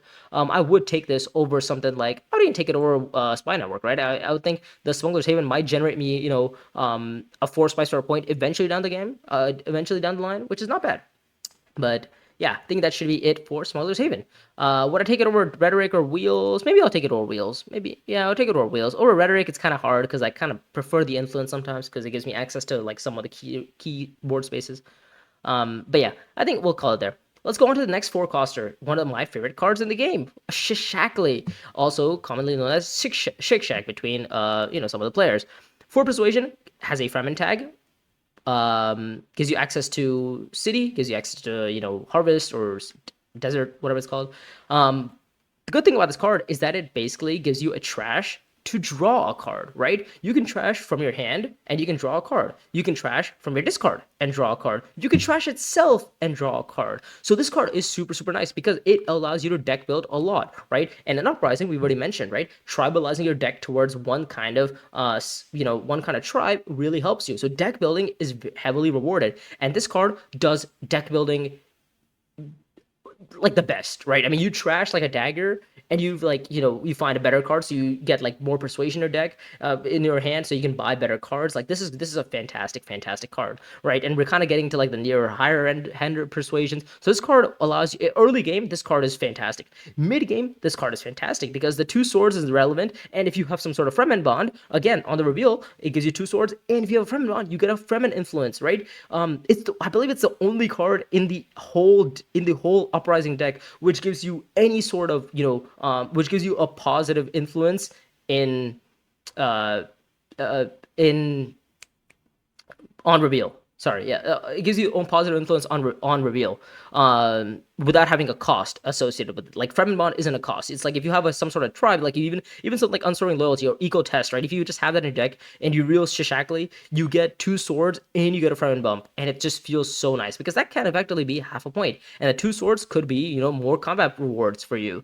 And because of that, I think this is an S tier card. Like I'm buying this over BGO on like round one. This is great, right? I mean, the utility of Shishakli does decrease over time, right? I mean, it's like BGO is great, from round one to like round five, right? Shishakli is great from like round one to like round three, right? You get it from round one to like even round four is not bad. Round one to round four, and you just trash and discard, trash from your discard and draw cards. It allows you a lot of flexibility in terms of buying persuasion, finding persuasion to buy better cards, gives you spice still options. Also, it's a Fremen tag, so maybe if you can build like a Fremen deck, this feels very nice because it gives you the influence in your own Fremen at some point. So very versatile card. I would think this is probably going to be like an S plus tier on like round one. And it's still like S tier on round two, and then it kind of drops off significantly on after like round two or round three or whatever. But yeah, that should be it for Shekli. Let's go on to the next card. We have a Public Spectacle, an Emperor card for persuasion, only spy access, so it's not that great. But you look at its, you get a look at its agent box. It says if you recall a spy this round, same thing like Rebel Supplier. Instead of getting two troops, you get an influence. We already talked about how hard it is to get influence in this game, right? Because if you look at all of the A tiers and S tiers, a lot of them give you influence, right? So this card, because of the fact that it gives you influence, has to at least be an A tier, right? But the reason why this card is even above A tier is not because it only gives an influence; it also reveals for a spy, right? This card, if you like, purchase it on the round one, and you're not even a spy leader, right? Say you're playing like something like Muad'Dib. Well, lucky for you, if you just reveal this card, well, then you can just instantly find yourself a spy to play with on the next time you see Public Spectacle, right? It's just really, really strong, right? You're never sad. Like, revealing it is not that bad because you get one persuasion and a spy that you can use to place Public Spectacle next turn. Obviously, under most circumstances, your spy should be going on a faction space. It is almost like a guild spy card. Like, you need to be able to put your faction, you need to put this on a faction space. Would I buy it over guild spy? Probably not. I mean, it's like, would I buy it over BGO? Yes, absolutely. I mean, this card is probably one of the strongest cards in the game, hands down. Like, I've seen people even early reveal for this card. I've not seen people early reveal for BGO or Shishakli. Like I mean, there's only two cards in the deck right now that I've talked about that are early reveal worthy, and Guild Spy and Public Spectacle are one of them. Would I open reveal Public Spectacle? Meaning, would I take zero actions, and if it's on the opening row, would I instantly reveal for it? Probably not, unless I'm Staban Tuig. If I'm Staban Tuig, then I might consider it. But if I'm not Staban Tuig, I'll probably take an action and then early reveal. But that's kind of about it. Let's go to the next card. We have Sardaukar Coordination. Sardaukar Coordination, an Emperor card, right? For persuasion, it gives you access to, Emperor. Well, why is Emperor relevant? Because if you look at what the Emperor spaces, it gives you dutiful service, but it also gives you Sardaukar. Sardaukar gives you for 4 spice, gives you 4 troops, gives you an intrigue, but it does not allow you to deploy. But if you look at Sardaukar Coordination on its agent effect, it allows you to deploy the troops that you recruited during this turn. Meaning, if you recruited 4 troops at Sardaukar, you can deploy all 4 troops from Sardaukar into the combat. Say you play an intrigue with after playing Sardaukar Coordination to Sardaukar, right? Say you play something like Depart for Arrakis, then you can deploy the 4 troops that you got from Sardaukar plus the 3 troops you just generate from depart for Arrakis, effectively making Sardaukar into like a pseudo Highliner, which is fantastic because Highliner is going to be a commonly contested space. So if you can deploy a lot of troops through not Highlinering, you are very happy with yourself. This card can also become useful when you play with, if you revisit High Council, right? Those 3 troops could be relevant for a revisit, right? It gives you another intrigue as well. This card is also great if you will gather support, right? Fantastic card. It's also an Emperor access. But let's go on to the reveal, right? We already talked about its playoff effect, right? We already talked about like how you should be playing it. Let's go on to its reveal effect. 2 persuasion, fantastic, right? Already 2 persuasion. It's already up there. And it says it reveals for a sword for each Emperor card that you revealed, including this one. So this card already reveals for 2 persuasion, and a sword, but as we know, we've already talked about a lot of Emperor cards in the deck. If you actually end up revealing a lot of those Emperor cards in the deck, you can actually build yourself a nice little sword-heavy deck that's not very Fremen-heavy, right? That's not very Fremen-based, because the Fremens were holding all the swords in base Imperium. Now the Emperors hold a lot of the swords in Uprising, right? You get a lot of swords with like Beast Spoils, with Sardaukar Soldier. You get some swords on like Spy Network. You get some swords on Imperial Spy Master, even Double Agent. Like imagine you revealing something like Sardaukar Coordination with all of these Emperors, even revealing it with like, Public Spectacle, right? Even, you probably shouldn't be revealing Public Spectacle, but in the case that you do, right? You're like, okay, well, it reveals for a sword at least, and it already increases the value the Public Spectacle gives you. Imagine you buying it with, imagine you pairing Coordination with something like Calculus of Power, right? Calculus of Power already is an Emperor card. You can actually use Calculus of Power to trash Sardaukar Coordination and get 3 more swords, and the Emperor synergy truly comes alive. So Sardaukar Coordination, I think, is one of my favorite cards for 4 Persuasion, and I think it has to go in S tier because of it. Would I buy it over Calculus of Power? Probably, right? Would I buy it over Shishakli? Probably not. I would probably buy Sardaukar Coordination before Shishakli, especially if it's early game Shishakli, but late game Sardaukar Coordination. It's kind of like they kind of flip depending on the situation. But yeah, I think Sardaukar Coordination probably has to be one of the better cards in the game. Next up, we have our True Trance. It's just another diplomacy. Just a Bender cert with a diplomacy. And since it has ultimate access, it's like, okay, all right, whatever. I'll put it at like high A tier, right? 4 Persuasion is kind of expensive for just like another Diplo. I'd even say it's just kind of, it's maybe better than like, Guild Envoy. I'd consider if it's like, okay, if you're Staban, sure, fine. Whatever, kind of about it. Let's go on to the next one. I mean, Captured Mentat, right? Captured Mentat is one of my favorite cards. 5 Persuasion gives you a blue X, gives me green access, and gives you Dune access, right? You can go to like subcontract with it, go assembly hall, whatnot, and then you can discard a card to draw some cards. Draw 1 card, and you get an intrigue. So it's very, very nice and an on-play effect, right? We already talked about how strong intrigues can be. This card is very, very good.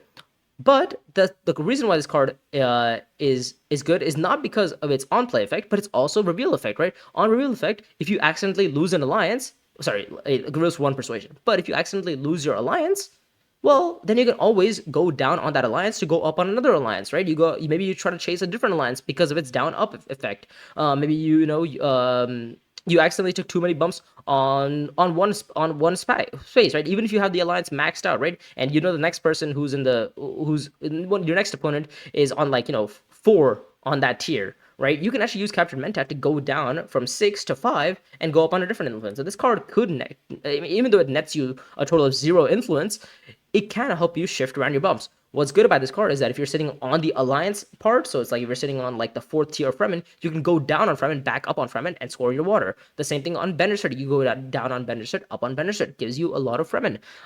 Gives you intrigues, right? This card is super, super versatile. So I think because of that, I think it has to be at least S. It has to be like A tier, right? I mean, like I've seen that. I almost buy this card. If I have 5 Persuasion, I almost buy this card. Like it's like a snap pickup for me, right? Yeah, I think it's a great card. I think it has to be a great card for me. But I think that should be it for Captured Mentat. Let's go on to some of the next cards. We have Strike Fleet. Strike Fleet. I mean, it's just like an OP card. I mean, there's just no reason why you shouldn't be buying this card. Would I buy it over Strike? Would I buy it over Public Spectacle? Absolutely, because people can chase you on alliances, right? People can always, if you go for an alliance, well, other players have the ability to also go to that same faction and try to chase you on an alliance. But with combat, I mean, if you just like in combat, there's only one decisive winner. You win the combat, and if you win multiple combats, which Strike Fleet allows you to do, I mean, you can score multiple matches and kind of run away with the game. I think Strike Fleet is like objectively better than Public Spectacle. Or like that's my personal preference. The combat strategy is so much more dominant in Uprising, and Strike Fleet just allows you to, hammer down combats without any risk. Like you can deploy in your whole garrison on one round and make everybody like Highliner and stuff like that, and you accidentally get second because they beat you in the combat. Oh well, psych, it doesn't matter. I just drew Strike Fleet again. Let me just go Frem Kit again, or even Desert Tactics, or even Research Station, and just re-Highliner you, or like because if you go Research Station with Strike Fleet, that's already going to be a total of 10 troops. Sorry, 5 troops, which is 10 strength, and then whatever plus you deploy from your garrison. So it's like it just basically converts the Research Station into a Highliner, which is freaking insane. So it's like it's really gross how much value you can get out of this card, assuming you are a spy leader, right? But the good thing is this card does generate you a spy on play. Just make sure you are going to espionage afterwards, even if you are not a spy leader, so that you can keep your spy on Fremen, or whatever, spy on Fremen, spy on research, whatever you want. Make sure if you like, the real isn't great, right? So like the real isn't great because of its one persuasion, right? I mean, the 3 swords is fantastic. 3 swords is freaking great. Like you can always ambush players with the 3 sword reveal as well. You can even maybe you don't even want to recall the spy, right? So you just have Strike Fleet on your hand, but you could choose to go into combat with a recall. But you're like, okay, well, I'm already winning the combat, but so it's like I might as well keep the spy down so I can use it later on with Strike Fleet, and maybe keep this 3 swords for now. So it's super, super versatile. I would like this card. And I'm never sad about seeing it on my reveal as well. I'm never sad about seeing it on play. I mean, definitely not sad about seeing it on play. And I think this is just like a snap pickup for anybody if you have 5 persuasion. Um, Anyways, that should be it for Strike Fleet. Let's go on to the next card. We have Spacing Guild's Favor. Spacing Guild's Favor. We have 5 Persuasion, gives you Spacing Guild, gives you Spacing Guild tag, gives you Spacing Guild access, gives you draw. If you discard this card, you get 2 spice, meaning anytime you play with Space Down Folding, you play it with, Guild Envoy, you play it with, what else is there? Guild Spy, right? You discard this card, you get 2 spice. Which is nice, but the thing is, like, if you discard this card, you're losing out on 2 persuasion and the possibility to score yourself a influence, which kind of sucks. But spending 3 spots for an influence is never good anyways. Like, I mean, you're much better off just going shipping instead, right? The only reason why I'm ever playing 3 spice for an influence here is because I kind of just need to take the alliance from somebody or whatnot. Like, this is the only reason why I'll ever play for Spacing Guild's Favor. But the 2 persuasion is not that bad, right? It's like, it's only got 1 access, which is like, all right, fine, whatever. But 5 persuasion is kind of expensive. And it's like, only gives you access to one faction for 5 persuasion. Like, that is so... It's not that great. Like, and the reveal is all right, 2 persuasion. Like, the reason why BGO is so much stronger is because the reveal can become 3 persuasion, and 3 persuasion is like, the difference between a revealing for 2 and a revealing for 3 is like, I don't know, the difference between like I was gonna say between a mile and a kilometer, but that's not really a great reference. But you guys get the idea. It's a pretty big difference between 3 and 2. But yeah, I think because of that, it's not that great here. I think it's like, I'd say it's like better than a shoot trance at best. Yeah. I mean, it's like, okay, for 5 persuasion, all right, whatever. I'll take it. Next up, we have Treacherous Maneuver. A nice little 5 persuasion, basically a true trance, just a little bit better. It gives you an Emperor card, and the reveal, the on-play effect is not bad. It basically says if you whatever faction you sent this agent to, if you end up trashing an Emperor card from your hand, you can actually end up taking a double bump on it, basically making this like a pseudo power play, but you actually need to have an Emperor bump with yourself. But the good thing is, in the case that typically I buy this card for its reveal effect, right? It gives you an intrigue on reveal, which is nice. I already love intrigues. I think this card is all right. I would say it's probably gonna be in like higher at B tier, probably A tier, like a lower on the A tier section, because I mean I like the intrigues. I like the intrigues on reveal, but 5 persuasion is kind of expensive for how much little value it gives you. It's like, okay, only if you have an Emperor card, you trash it. But like, this card is a diplomacy on its own. Do you really want to be trashing your diplomacy? I don't know. It's kind of only good with kind of like stuff with like Sardaukar Soldier. Like, you get the value out of it. You don't really want to be trashing with Calculus Power or even like some of the other stronger Emperor cards, like, Wheels or whatnot. I guess you could trash it with Spy Network and get your double bump. You could actually steal an alliance with this. I've done it myself. It feels pretty good. But I think that should be it for Treacherous Maneuver. It's just like a better Diplo, basically. Like a Thufir, basically. Right? Thufir Fawad from back in Ixen Immortality, but doesn't give you the draw. Next up, we have Chani Clever Tactician. 5 persuasion card. Gives you, Fremen access, Fremen tag as well. Gives you city access, gives you desert access. Not that bad. And then it says if you have 3 or more units deployed, meaning even if you have 1 worm and 2 troops, or 2 worms and 1 troop, or all 3 worms, they all count as units. If you have all 3 worms, you can still generate 1 intrigue, which is great, right? The intrigues are fine.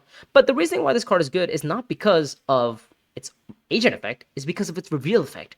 Look at the reveal effect. If you retreat 2 troops, you get 4 swords, which is great, right? I mean, getting 4 swords on your retreat is absolutely, like, it's great because you can just conserve your strength, right? You deploy 2 troops, that's 4 strength, but then you retreat, and you still keep your 4 strength. Obviously, you need to have at least 1 troop in your gear in the combat when you retreat, otherwise your swords are useless. So typically what players do is go like Arakeen. They deploy all 6 troops, they deploy 3 troops in, and then they retreat 2, and then they still have 6 strength at least. And then whatever daggers they reveal as well. So this card is very, very good. I would definitely say this is at least an A tier card. I would buy this over something like Southern Elders. I'd probably buy it over Wheels than Wheels. I mean, this is a fantastic, fantastic card. I really prefer this card. I like buying this card. I like playing with this card.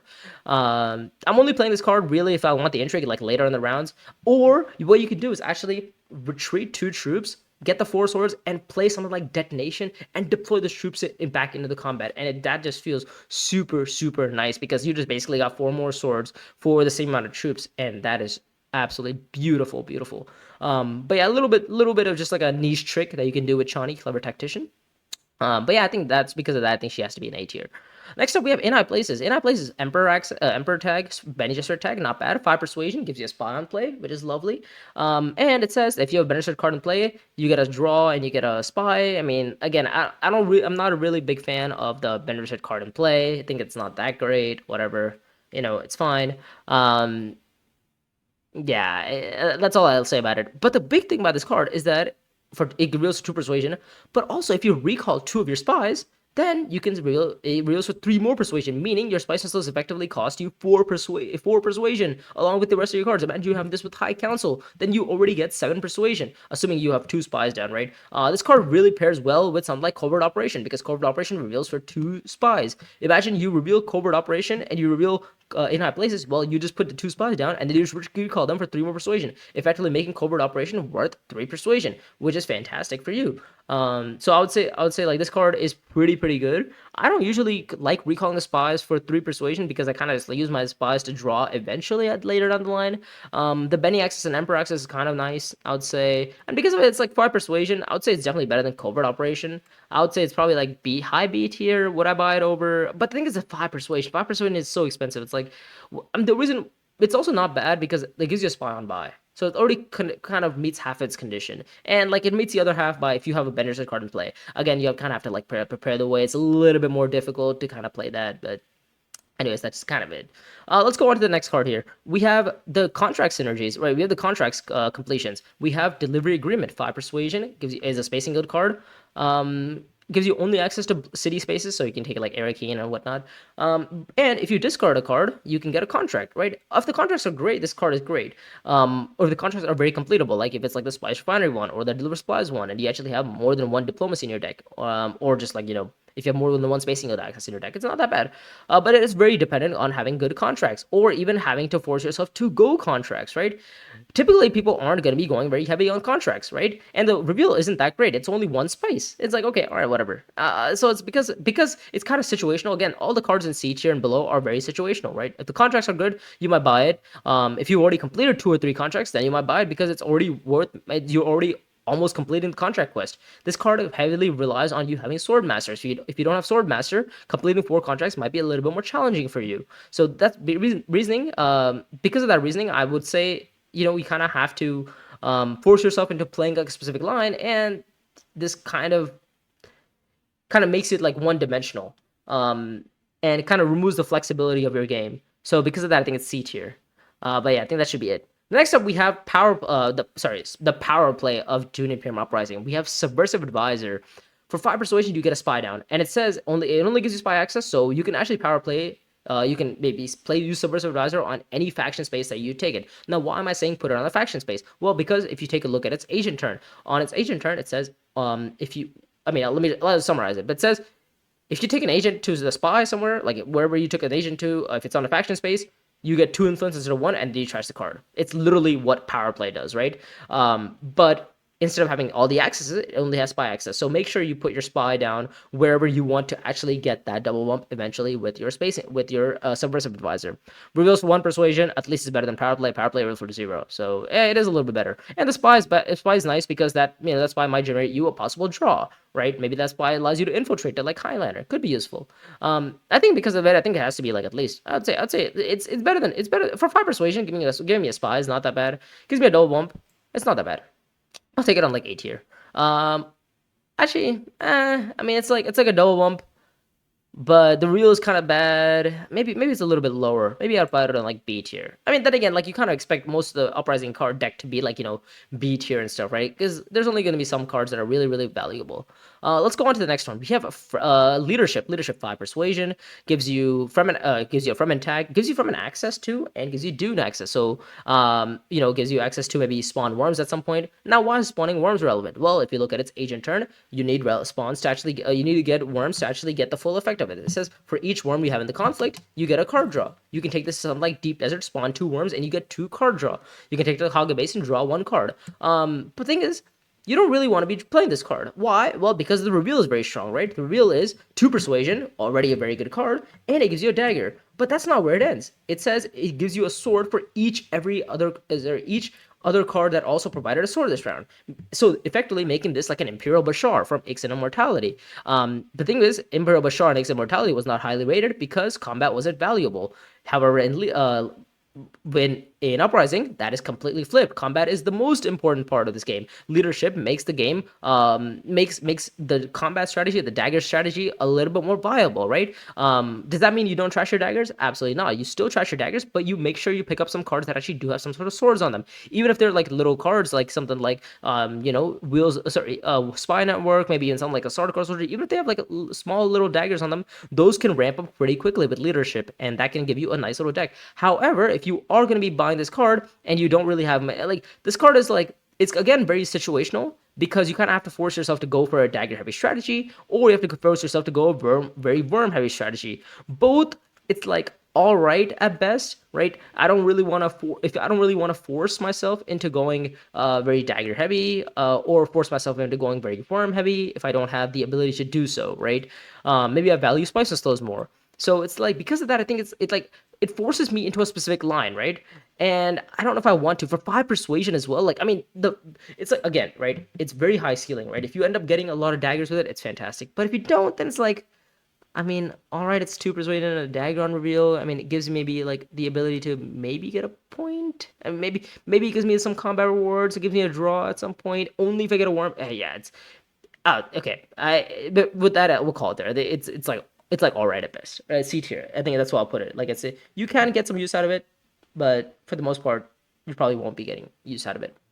Let's go to Corn City, one of my favorite cards. I mean, I said that for like 3 or 4 cards, but let's go on to it. 6 Persuasion, Emperor card. Gives you Emperor access, gives you green access. Now let's take a quick look at its on play effect. You can discard 2 cards. If you have 5 Solar, you can get a point. Now you're like, okay, well, 5 Solari is kind of hard to get because you kind of want to use that 5 Solari to get High Council. You want to get, use that 5 Solari to get, Sword Master or something. Well, don't worry. That 5 Solari, you can actually get fed by the card itself, because the card itself reveals for 5 Solari. This card is fantastic because this just opens up High Council options for you instantly. Opens up Sword Master options for you instantly because you just reveal this 1 time and you're very happy. You reveal this 2 times, that's 10 Solari. Instantly gives you options to maybe High Council and Sword Master in the same round. Obviously, High Council Sword Master together would have been at least 11, right? Because unless you're playing Duke Leto, then I guess in that case it would be worth like what, 4 plus 5, 9. I guess you could, if you're Duke Leto, you could pull it off. But yeah, I think for the most part, this card is great. Like I think this is an S tier card. Like I've seen people early review for this card because of how good it is. The Solari is just super, super nice. And eventually later down in the game, once you've already gotten Swordmaster and High Council, you can actually use this Solari to play the point itself. Like it's like Smuggler's Haven, right? Smuggler's Haven, you use the reveal effect to kind of get yourself some resources early on, and then later on you spend 4 spice for a point. Same thing with the Corn City. You use the reveal effect early on, you get a lot of Solari, and then you utilize that Solari later on in the game with High Councils, with Sword Masters, or even for the card itself. Gives you Emperor access as well, so you can go dutiful service to pick up contracts, right? And those contracts might generate even more Solari, meaning the odds of you completing this card for its agent icon goes even higher. So because of that, I think it's probably an S tier card. I think it has to be an S tier card. Like I mean, this is a really good card. For 6 persuasion, if I have 6 persuasion here, I'm always buying this card. However, speaking though, I don't buy this card if it's like mid game, because if it's like round five, I don't buy this card, right? But if it's like round five and I have 5, 6 persuasion, I'm probably better off buying Sardaukar coordination. So the value of this card actually goes down over time. Round one, round two, this is fantastic. But then like round three, round four, maybe I'm like not that great about buying it. Especially if I already gotten like if I already have a plan to get like Swordmaster or High Council. Maybe because of that it maybe goes a little bit lower. Let's say I think I'm happy with putting it like A tier, right? Because the S tier kind of want to keep up for like the really good cards and the value that they provide. Like if this card was a 5 cost, I think it'd be S tier. But I think for the fact that it's 6, and you kind of have to go like Assembly Hall, and you kind of have to buy this like early on, because if you don't get this early on, its value decreases over time. But yeah, I think we'll probably keep it at like A tier for now. Yeah, I mean captured Mentat. Actually, if I have 6 persuasion, do I have captured Mentat or Corinth? Probably captured. I think captured is a little bit. I like intrigues a little bit more. Personal preference though. Yeah, and in bloodlines, this would completely changes. Bloodlines, this is like SS tier. Anyways, let's go on to the next card. Arrakis Revolt. Arrakis Revolt gives you 6 persuasion. You get a troop on buy. Not that great. Gives you Fremen tag. Okay, can build yourself a nice little Fremen tribe.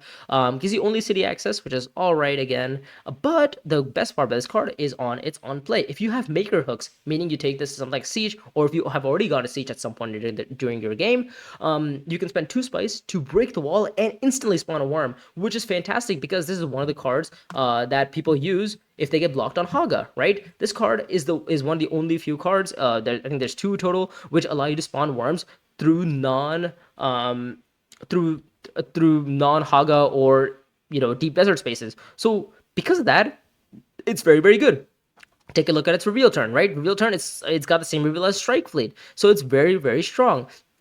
However, again, it kind of tells you that you have to go worm heavy. If you don't have worms, this card is not that great. Again, because of that, it definitely goes down a little bit, right? I would say it's probably even less than Corn City. It's Corn City that gives me Solari. This one, it's like if I'm not going hooks early on, it's not that great. But I've not seen people early reveal for this card, right? It's like, I mean, I've seen, people probably do it. I just don't see it happen, like especially in highly competitive games. I don't see people early reveal for something like Arrakis Revolt. It's just one of those cards where it's like, oh, if you have 6 persuasion and you happen to already have hooks, then it's good for you, right? Just buy it. Because it will probably get you a point a bit later down the line, because it'll double your rewards on like maybe a tier 3 combat, maybe in a tier 2 combat, and it'll allow you to get some worms. But I think that's kind of about it. Next card we have Desert Power, the brother of Arrakis Revolt. 6 persuasion, same thing as Arrakis Revolt, but only gives you access to yellow. So it's like, okay, this one gives you blue access, this one gives you yellow access. Okay, this one's nice. But if you take a look at its ancient action, it's a little bit better than something like Arrakis Revolt. It says if you take it to a maker board space, you get 2 spice. So it's effectively a better version of Smuggler's Harvester. Smuggler's Harvester only gives you 1 spice if you went to poker board space. This one gives you 2. Now, why is that 2 more important? Because that allows you to complete Harvest 4 contracts much more easier, right? This allows you to ramp up spice a lot more quicker than something like Smuggler's Harvester. Not only does it give you a lot of value for the 2 spice, but if you take a look at its reveal, it is even better, right? The reveal is so much stronger, because not only does it give you 2 persuasion, but it also gives you the option to spend a water for a worm on reveal. I've seen players, and myself, where I actually buy this card, and I go to something like Siege on my last action of the round, right? And I break the wall, and then I use Desert Power to spawn a worm, and I absolutely ambush my opponents with that wall break and the worm, and it just feels so good. At least with the Arrakis Revolt, it's like you kind of have to force yourself to playing it, and if you're not in the position to have 2 spice, it's a little bit more difficult. But with the amount of water that you can probably find through like deep desert, through deliver supplies or siege tower, you can actually quickly find this you can probably get the reveal effect very nicely.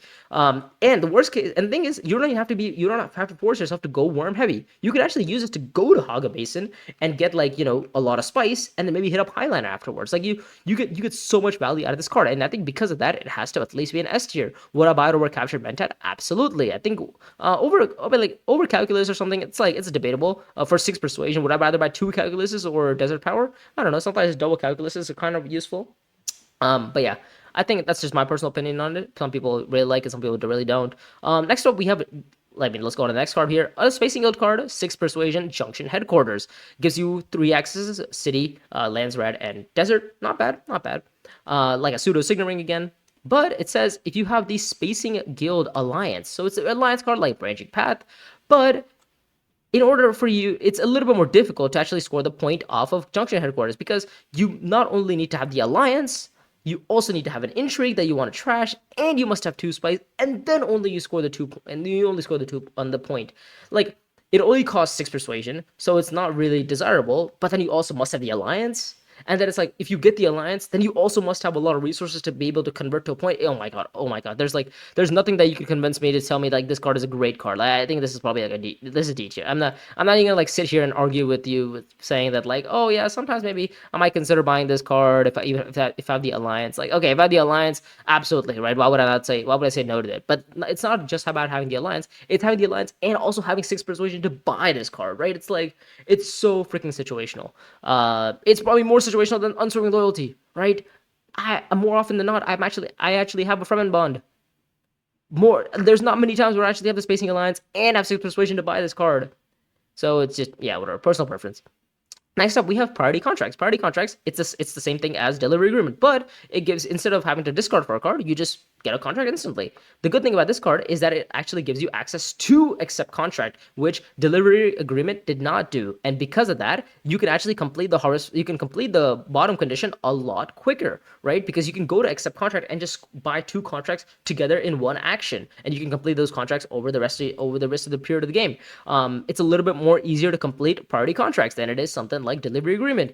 But also, the real on priority contract is not bad because it gives you 2 spice. We already talked about all the cards that are real for 2 spice, right? Smuggler's Haven, the reals for 2 spice. Watermaster reals 2 spice. These cards all are very common, right? What's common about them? Well, they reel for a lot of spice, and they're at least B tier, right? And because of that, I think priority contracts, because it's 6 persuasion, it's a little bit lower on the B tier, but I would definitely think it would probably be B tier, even like higher on the C tier, probably the best C tier card.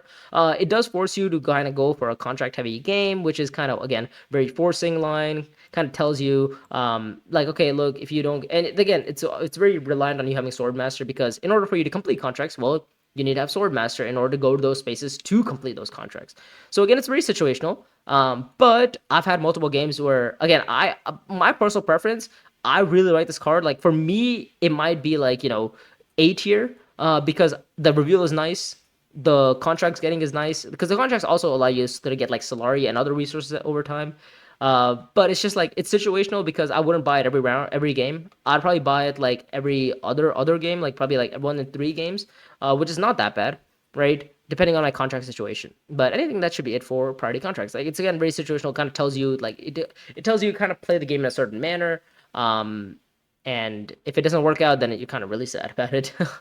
Anyways, let's go on to the next 6 coster. We have Stilgar the Devoted, which is going to be your new Liet Kinds. 6 persuasion, Fremen access, Fremen tag, by the way, and access to city spaces and access to desert spaces. Gives you 2 troops on play, so it's like Rebel Supplier, but you don't have to recall a spy. So it's definitely just an upgraded Rebel Supplier at least.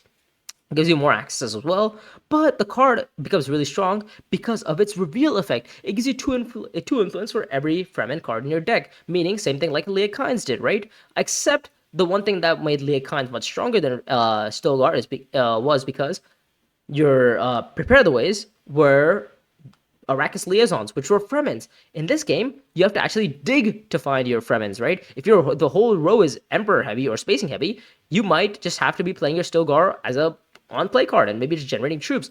That's why it's also not bad, because you might be able to go to something like Haga Basin, spawn a worm, and still deploy 2 more troops in the combat because of Stilgar the Devoted. Because of that, I think it has to be at least S tier. Like, I've seen people early reveal for this card, right? I've seen people play for it. I mean, again, the 2 troops is very strong, right? But also the reveal is also very strong, right? You buy it with something like Unswerving Loyalty, you're very happy with yourself. This is a fantastic card. But yeah, like, my personal preference, I really like playing Stilgar. I mean, there's a bunch of Fremen in the deck that you might eventually reveal at some point. And in the case that you don't, well, it gives you Fremen access, right? You can just go to Fremkit, draw a couple of cards, get some troops, and you can deploy in the combat. But yeah, I think that should be it for Stilgar the Devoted. It is effectively the new Liet Kynes. Then we have Price is Not Object. Price is Not Object. A 6 coster gives you 2 Solari on play, on purchase. So maybe allows you to sweat for Swordmaster, High Council, whatnot. Has tags on both Emperor and Fremen, both tribes. Ben Gesserit. So you definitely can play this, and then maybe look to play a card that says like, oh, if you have another Ben Gesserit card to play, you can get some other reward. Now, why is that relevant? Well, if you look at its agent box, it says you can purchase any card off the Imperium row, or actually any card from the row to your hand with Solari instead. So you could actually spend the Solari, like whatever, 8 Solari, 9 Solari. You could actually spend 9 Solari to buy yourself a Spice and Slow and put that Spice and Slow into your hand, which is fantastic, right? You just basically get a point for 9 Solari. I mean, is 9 Solari a little bit expensive? Absolutely. But with the access to shipping and Spice Refinery, 9 Solari is a little bit more achievable. Not only that, look at the card's reveal effect. It gives you 2 Persuasion and 2 Solari. You can actually reveal this card enough times that you might actually be able to afford a Spice and Slow. This card, more often than not, will generate you at least 1, if not 2 points, because it also gives you access to Emperor and Bene Gesserit. You can play this to something like Espionage, right? You can put a Spice and Slow into your hand, and then you can still, find another Spice and Slow, and you reveal for a total of, you reveal that Spice and Slow for a Spice. You can also play this card to purchase a better card off the row, right? If you see like a more powerful card on the row, like Strike Fleet or Guild Spy, you can purchase those cards for 5 Solari or 3 Solari respectively, right? And you can put those into your hands. Imagine, like, I've had a game where I actually played Price is an Object, put Guild Spy into my hand after purchasing a 3 Solari, and I got like 2 influence on reveal because of Guild Spy, because I got a Spice and Slow on that turn, and it just felt super, super strong. So I think because of that, I think this card is definitely S tier. Like, I mean, it's even better than Stilgar, right? The amount of flexibility that Price is an Object gives you is huge. Like, I mean, it is absolutely insane how much flexibility it gives you. And for 6 Persuasion, I think it's totally worth it, right? Absolutely worth it. But yeah, I think that's it for Price and Object. You can buy a Prepare the Way if you want. You can buy Spices if you want. You can buy anything off the row you want. Let's go on to the next card. We have Long Live the Fighters. Long Live the Fighters is an interesting card because it costs 10 Persuasion, but it only gives you access to 2 spaces. Access to Fremen and gives you access to City. Not that bad. Well, because Fremen access is kind of relevant. You can maybe even push for the Fremen alliance. But what's interesting about this is its agent effects, right? This is clearly a card that you really want to be playing. But the 7 Persuasion also makes up for its real effect, right? The real effect is 3 swords and 2 Persuasion. 2 Persuasion is already super relevant, but the 3 swords might help you fight combats later on in the game, right? This card is very strong early on. This card is very strong later on. Why is it strong early on? Well, let me explain.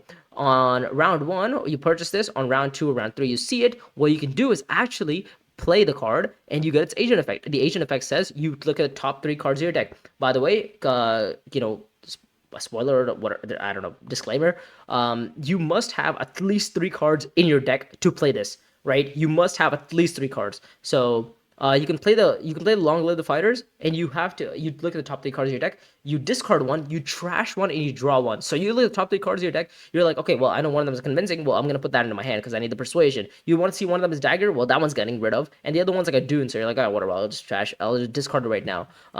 There's a lot of good stuff you can get out of this, right? You can even dig for better cards, right? Say you bought something like Stilgar, right? You can play Long Live the Fighters, and look at the top 3 cards of your deck. Okay, well, it's like, okay, luckily Stilgar was the 3rd card of my deck. Well, I'm definitely putting that into my hand, and it gives you a lot of flexibility, right? You can trash daggers, you can trash dunes, and it just makes your life so much easier because you also cycle your deck a lot faster. You out of the 3 cards, one of them is getting trashed, one of them is being drawn, one of them is being discarded. So like a 3 card draw, effectively a 3 card cycle, just feels so much nice. It feels so nice. But for 7 Persuasion, it's a little bit expensive. However, on round 1, round 2, it just feels super strong. But how often are you getting it round 1 and round 2? I don't know. I mean, you probably have to pretty consistently. And because of that, I think it has to be in at least A tier, right? For 7 Persuasion, it's a little bit expensive, but for I think I would say it's still A tier. And I would definitely buy it in most games if I have the Persuasion. Let's go on to the next card. We have Interstellar Trade. 7 Persuasion gives you a contract on purchase, right? Gives you an influence on play, and it gives you access to, it's like a Signet Ring, right? But it's like a better version of Signet Ring, right? Signet Ring, I don't know, whatever leader Signet Ring you're playing, I assume it probably doesn't give you an influence for free. I mean, Saddam is the closest thing, because you can spend 3 Solari for an influence, but this just gives you a straight up influence, right? And the best part about this is not only does it give you a contract on purchase, But if you look at its reveal turn, it says it gives you 1 persuasion for every contract you completed. Meaning, if you completed 4 contracts, this card reveals for 4 persuasion, which is huge. So this card can get you spices slows. This card can get you influence that you need on key spaces without having to actually go to those spaces. You can even take this card to something like shipping and get a double bump, which is huge. And I think this card is like objectively like for 7 persuasion. I think this is a great card. Like I think it's S tier. I think 7 persuasion. I think it's in uprising. Just base uprising, I think Interstar Trade is probably actually. Wait, would I rate Interstar Trade over Long Live Fighters? No, I mean Long Live Fighters. I mean being able to cycle your deck. Maybe I'll switch this like this. I think I like this. Long Live Fighters gives you access, gives you an influence as well on Fremen. But you get to cycle your cards a little bit more. Versus in Interstar Trade, you don't really have much cycling. It's mainly just like okay, you get an influence. And yeah, the deck building aspect in Uprising is much more heavily rewarded than like just getting straight up faction bumps. So if you can deck build yourself a better deck with something like Long Live Fighters, you're gonna have a better game than some just like seeing Interstar Trade every other round. At least with Long Live Fighters, I've seen games where I just buy Interstar, I buy Long Live Fighters, and I see it like every round, every other round, and I'm very happy. Yeah. Next up, we are going to go to the 8 costers. We have the Steersman and we have the Overthrow. Let's go to the Steersman first, right? Spacing Guild card, okay, not bad. But sorry, before I say but, gives you a Spacing Guild access, but it also gives you a Spacing Guild influence on play, on purchase. So very nice. Already gives you half a point on its purchase, so it's definitely at least worth half a point. But also you can take it to something like Spacing. This is your new Kwisatz Haderach. But the thing with the Kwisatz Haderach is that you could have taken it on your, even if you draw it as your last agent, you can still play Kwisatz Haderach and take it to some sort of I don't know, some space that you want, right? And it gives you guaranteed infiltration. Steersman no longer does that. Steersman gives you access to spacing and gives you access to Landsrad City and Maker or Harvest spaces. But you have to also use this as an agent turn. You cannot use it on your reveal turn. Like if you've drawn this card on your last card as your last card of the deck, well, unfortunate for you, you are revealing this card. But the reveal is not too bad either. Like 2 persuasion and 2 spices. Like I mean, we already talked about how good 2 persuasion 2 spices. Like, I think this is great, right? I personally really like Steersman. I mean, having the extra agent is super nice, right? Why am I talking about the extra agent? Because of its agent box, right? Agent box, it gives you a card draw, and it gives you the ability to recall an agent. What you can do is actually take this to something like shipping, or even take it to something like Highliner. You get your agent back, and you can continuously keep deploying. With Steersman, you can actually get 4 deploy agents, right? And that is huge in terms of combat. So I think because of that, I think it has to be in S tier. I think I'll probably want Steersman in my deck over Guild Spy, because Guild Spy is like a one-time thing, and if that player doesn't really have, and if you aren't reliant on getting those, like if you don't have a spy down, it's a little bit more challenging with it.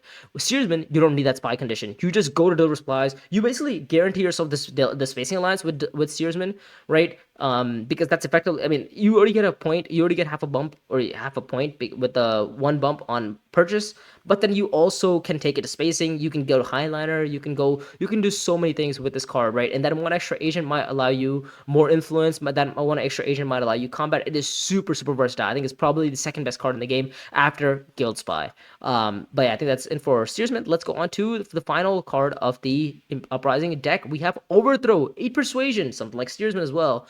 Gives you an intrigue on play, and it gives you access to all the faction spaces, which is nice, right? Because if you look at its agent effect, what does it do? It says you gain 2 influence instead of 1, meaning it is your power play, right? Effectively is your power play, but it doesn't trash, or Subversive Advisor, but it doesn't trash, right? You can keep playing this and just keep getting influence. Anytime you play this card, effectively is going to be 1 point for you, right? You can get a friendship. The second time you play it to that same faction, you get the alliance, right? It just feels super, super strong. You can actually use this to chase other people on their alliances, right? If they're not careful about Overthrow, they might find themselves taking on, probably losing a point to Overthrow.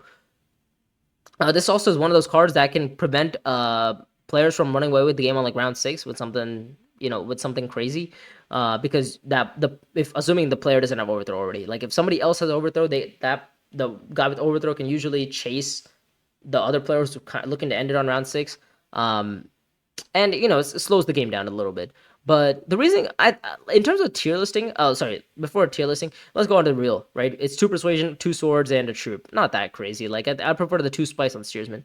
But in terms of tier listing, I think this card is like okay. I mean, for 8 persuasion, it is really, really expensive. Like, it's like on. I mean, influence is great. Don't get me wrong. Influence is great, right? But like for 8 persuasion, the reveal is all right. I mean, the two influence is great. For I would much rather have steersman in my deck. I'd much rather have public spectacle in my deck. Even price is no object in my deck. I mean, obviously, would I take overthrow over these cards? Absolutely. But for 6 persuasion, price is no object is so much more value. Price public spectacle is so much more value. Steersman is so much more value, right? You get the extra agent. You can even convert that agent into an influence. The thing with overthrow is that you must have an even amount of bumps, right? If you're ever in a position where you actually win a combat, which gives you 1 influence, well, now your overthrow is kind of useless because useless on that faction because now you've just gotten like now you're gonna be sitting on either 1, 3, or 5. Where it's like, do you really want to be playing overthrow to just get like one more bump where you could just play your Diplo? It's I don't know. I'm not a. I think overthrow is a great card. Don't get me wrong, but in terms of tier listing it for the uprising purposes, I actually don't rate it that high. That's my personal take on it. I mean influence is great. Don't get me wrong, right? But I would much rather prefer to have some of these other cards over overthrow for their cost. And more often than not, like the way I think about this is like, okay, if there's like a Stilgar sitting on the row and there's an overthrow sitting on the row, and I'm first to buy, do I really want to push myself to buy overthrow, or am I happy with Stilgar, right? And more often than not, the answer is I'm happy with Stilgar. Now, if you put a steersman in front of me against Stilgar, now I'm like, okay, I'm pushing for steersman. Like I would much rather have steersman in my deck than Stilgar. Right? Like that's the easiest way for me to put it. And because of that, I think it probably goes in A tier at best. But this is like my personal tier list. Obviously, some players prefer overthrow to be one of the greatest cards in the game, probably the most broken card in the game. I don't know. Public spectacle, objectively, I would say is better than overthrow, right? I mean, for 4 persuasion, you don't have to force yourself into going for this. You don't have to force yourself into taking double bumps in the same space. You can take double bumps in the same spot with public spectacle, right? But you don't have to, and that's the flexibility that makes public spectacle like a more versatile card than overthrow, right? Again, public spectacle does have the condition of actually having to force yourself uh, into getting a spy down, but getting spies is not particularly hard if you have the ability to go espionage. But I think that should be it for this overall tier list. Hopefully you guys enjoyed my takes on it. If there's, I mean, obviously some of the controversial things in this, if you guys think if anything in this tier list was controversial and want to argue about it in the comments, I'll be more than happy to show you my perspective more than what I've just explained here. But yeah, I think with that we will call it there. I've asked some of the best players in the DUNE Imperium Uprising community for their opinions on the tier list, and this is kind of what they came up with. So one thing notice is that they put Guild Spy if for the cost to reward ratio for Guild Spy being in like a new different tier. Like Big Gold Spy was objectively the best. Some things to keep in mind here, they don't have as many S tier cards. It's a little bit more normalized compared to my tier list, which was a little bit more top heavy. Obviously, this one's still a little bit more top heavy, but as you can see, like Stilgar's kind of like I got most of these right. They decided to put down Overthrow, I guess, in like bottom of S. They also agree that it's 8 coster. It's more on the expensive side for an 8 coster. Maybe it's not as worthy as maybe something like Steersman. Stilgar for 6 is much more of a cost efficient card than something like Overthrow for 8. Interstellar Trade again for 7 persuasion. Getting a faction bump is effectively just like buying a faction access card and just playing a faction access. Like playing a card to one of the faction spaces will get you just the same bump that Interstellar Trade will give you. One thing that you notice is some stuff like True Transfer. People really don't like True Trans. The simple reason of, well, it doesn't have an agent icon, right? Agent box. So it's like, okay, you get a faction bump, but you don't do anything else with the faction mob. You get whatever reward the faction gives you. So like Deliver Supplies gives you a water, but there's no actual other agent icon that comes along with True Trans. So people don't really rate it. And the other reason is because if you buy something like True Trans, you kind of have to force yourself into going like a Swordmaster strategy, right? Otherwise, if you end up revealing True Trans, well, then the reveal sucks even more. You're much better off revealing something like a Prepare the Way, right? Prepare the Way seems to be like high C, low B. Undercover Assets is a little bit lower on their tier list because, again, they argue that you can't it falls off very fast. Like if you don't get it like round 1 or round 2, it's just a bad card. The Spy is like okay at best. The Two Swords can be okay at best, and it kind of screws up your persuasion. One card that I really like, but they don't really seem to like a lot is Covert Operation. I love the Spies on this card. It's like it's just so toxic as a card, and I love it. Like this, again, my tier list is a personal preference. It seems like the community tier list, people value Covert Operation a lot less. Even some of the one costers. Like if you notice, the one costers, they like their argument is like you just never pick up the one coster. Like you just almost in under no circumstance should you ever pick up the one coster unless you're Irulan, which makes sense. Like I put a Weirding Woman in B tier because I was like, okay, if you ever wanted to buy a one coster, Weirding Woman is not a bad option because you get two access icons. But people said that well, in most cases you probably just shouldn't be buying Weirding Woman anyways, right? Even if you have one persuasion, why would you ever buy it? But I agree with them. Maybe in some cases you just wouldn't buy Weirding Woman. Like actually, as a matter of fact, you almost never should be buying Smuggler's Harvester. Never should be buying Weirding Woman. Space Stamp Holding is one of the cards that they really like don't like because it's a one coster. Again, it only gives you one access, and if you get blocked on deliver supplies, unless you have the spice to go highlighter, it's not that great. And also, it's not something that they really prefer. Other things to keep in mind here. Some of the Solari generation stuff that I kind of put as like a little bit higher on the tier list is coming down to like B tier because again like Solari is not as important in Uprising as it was with Bloodlines. So getting a lot of like Solari is all right, except for then if you play the card, then you probably lose the Spices though, which would have gotten you the same amount of point as playing Corin City. Some other things to keep in mind. I mean, coordination, they kind of just like brought it down to B tier, A tier. I mean, most of these cards are kind of rated correctly around the same. But to them, stuff like priority contracts is really B tier because it's easier to complete when it has access to accept contract. So having the yellow access on priority contracts is a little bit more important to them. Makes the contract game a little bit more completable even without Swordmaster. So it does make sense. Chani, they think was a little bit lower it was compared to what my tier list was. My tier list said Chani was A tier because I prefer conserving my troops. But with Chani, the argument for Chani is that, well, if you get Chani, then you kind of have to force yourself to buy some sort of Fremen. And if the only Fremen on the road is maybe like Unswerving Loyalty, then it kind of sucks. Like, it's like, shoot, you're only going to be retreating 3 for 4 swords. Like, yes, you can reserve your troops, but then you're not going to get Persuasion, and it kind of, feels bad. Because their strength in the combat is going to remain the same, right? If you have 8 strength in the combat, Chani is not going to make you go to 12. She's going to keep you at 8 because you're just retreating your troops. You just get to keep fighting more consistently, right? Which perfectly makes sense. Spymaster is not rated as high as I thought. I really like this card as like A tier because I was like, well, the intrigues are nice, right? And most cases, I love putting down spies. I think on average, I put down at least 7 to 8 spies a game. So if I can even pull off like 4 intrigues with this card, I'm very happy. Other than that, nothing too crazy that really stands out. I mean, Spice is low, kind of A tiers, like most people really buy it. Overthrow, I mean, with the S tier cards, I mean, everybody kind of agreed shakily, like round 1, round 2 is kind of like the best. The only switch was kind of like between Public Spectacle and Strike Fleet. If you're gonna go Strike Fleet, Strike Fleet is really nice when you're trying to go for a very combat heavy strategy, right? But Public Spectacle can quickly allow you to get faction moves very very fast. And Public Spectacle objectively might just be a better card than something like Overthrow, right? Overthrow only gets you 2 influence on the same faction, but Public Spectacle you can get 1 influence on one faction and then get a different influence on a different faction, and this allows you a little bit more flexibility, which makes sense. Steersman, people agreed because it's very combat heavy, it allows you to get influence, it's just with the best card.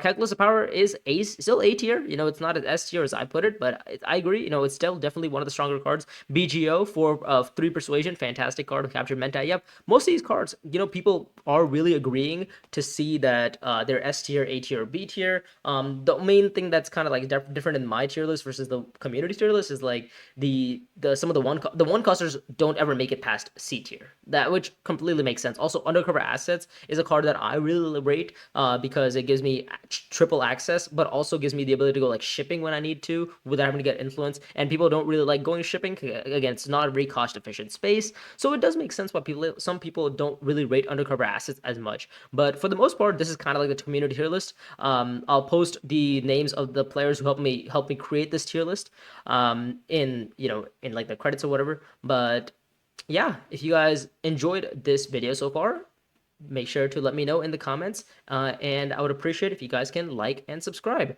You guys get to see more on the Consoles channel, but for right now, we will call it there, and we'll see you guys again later. Goodbye.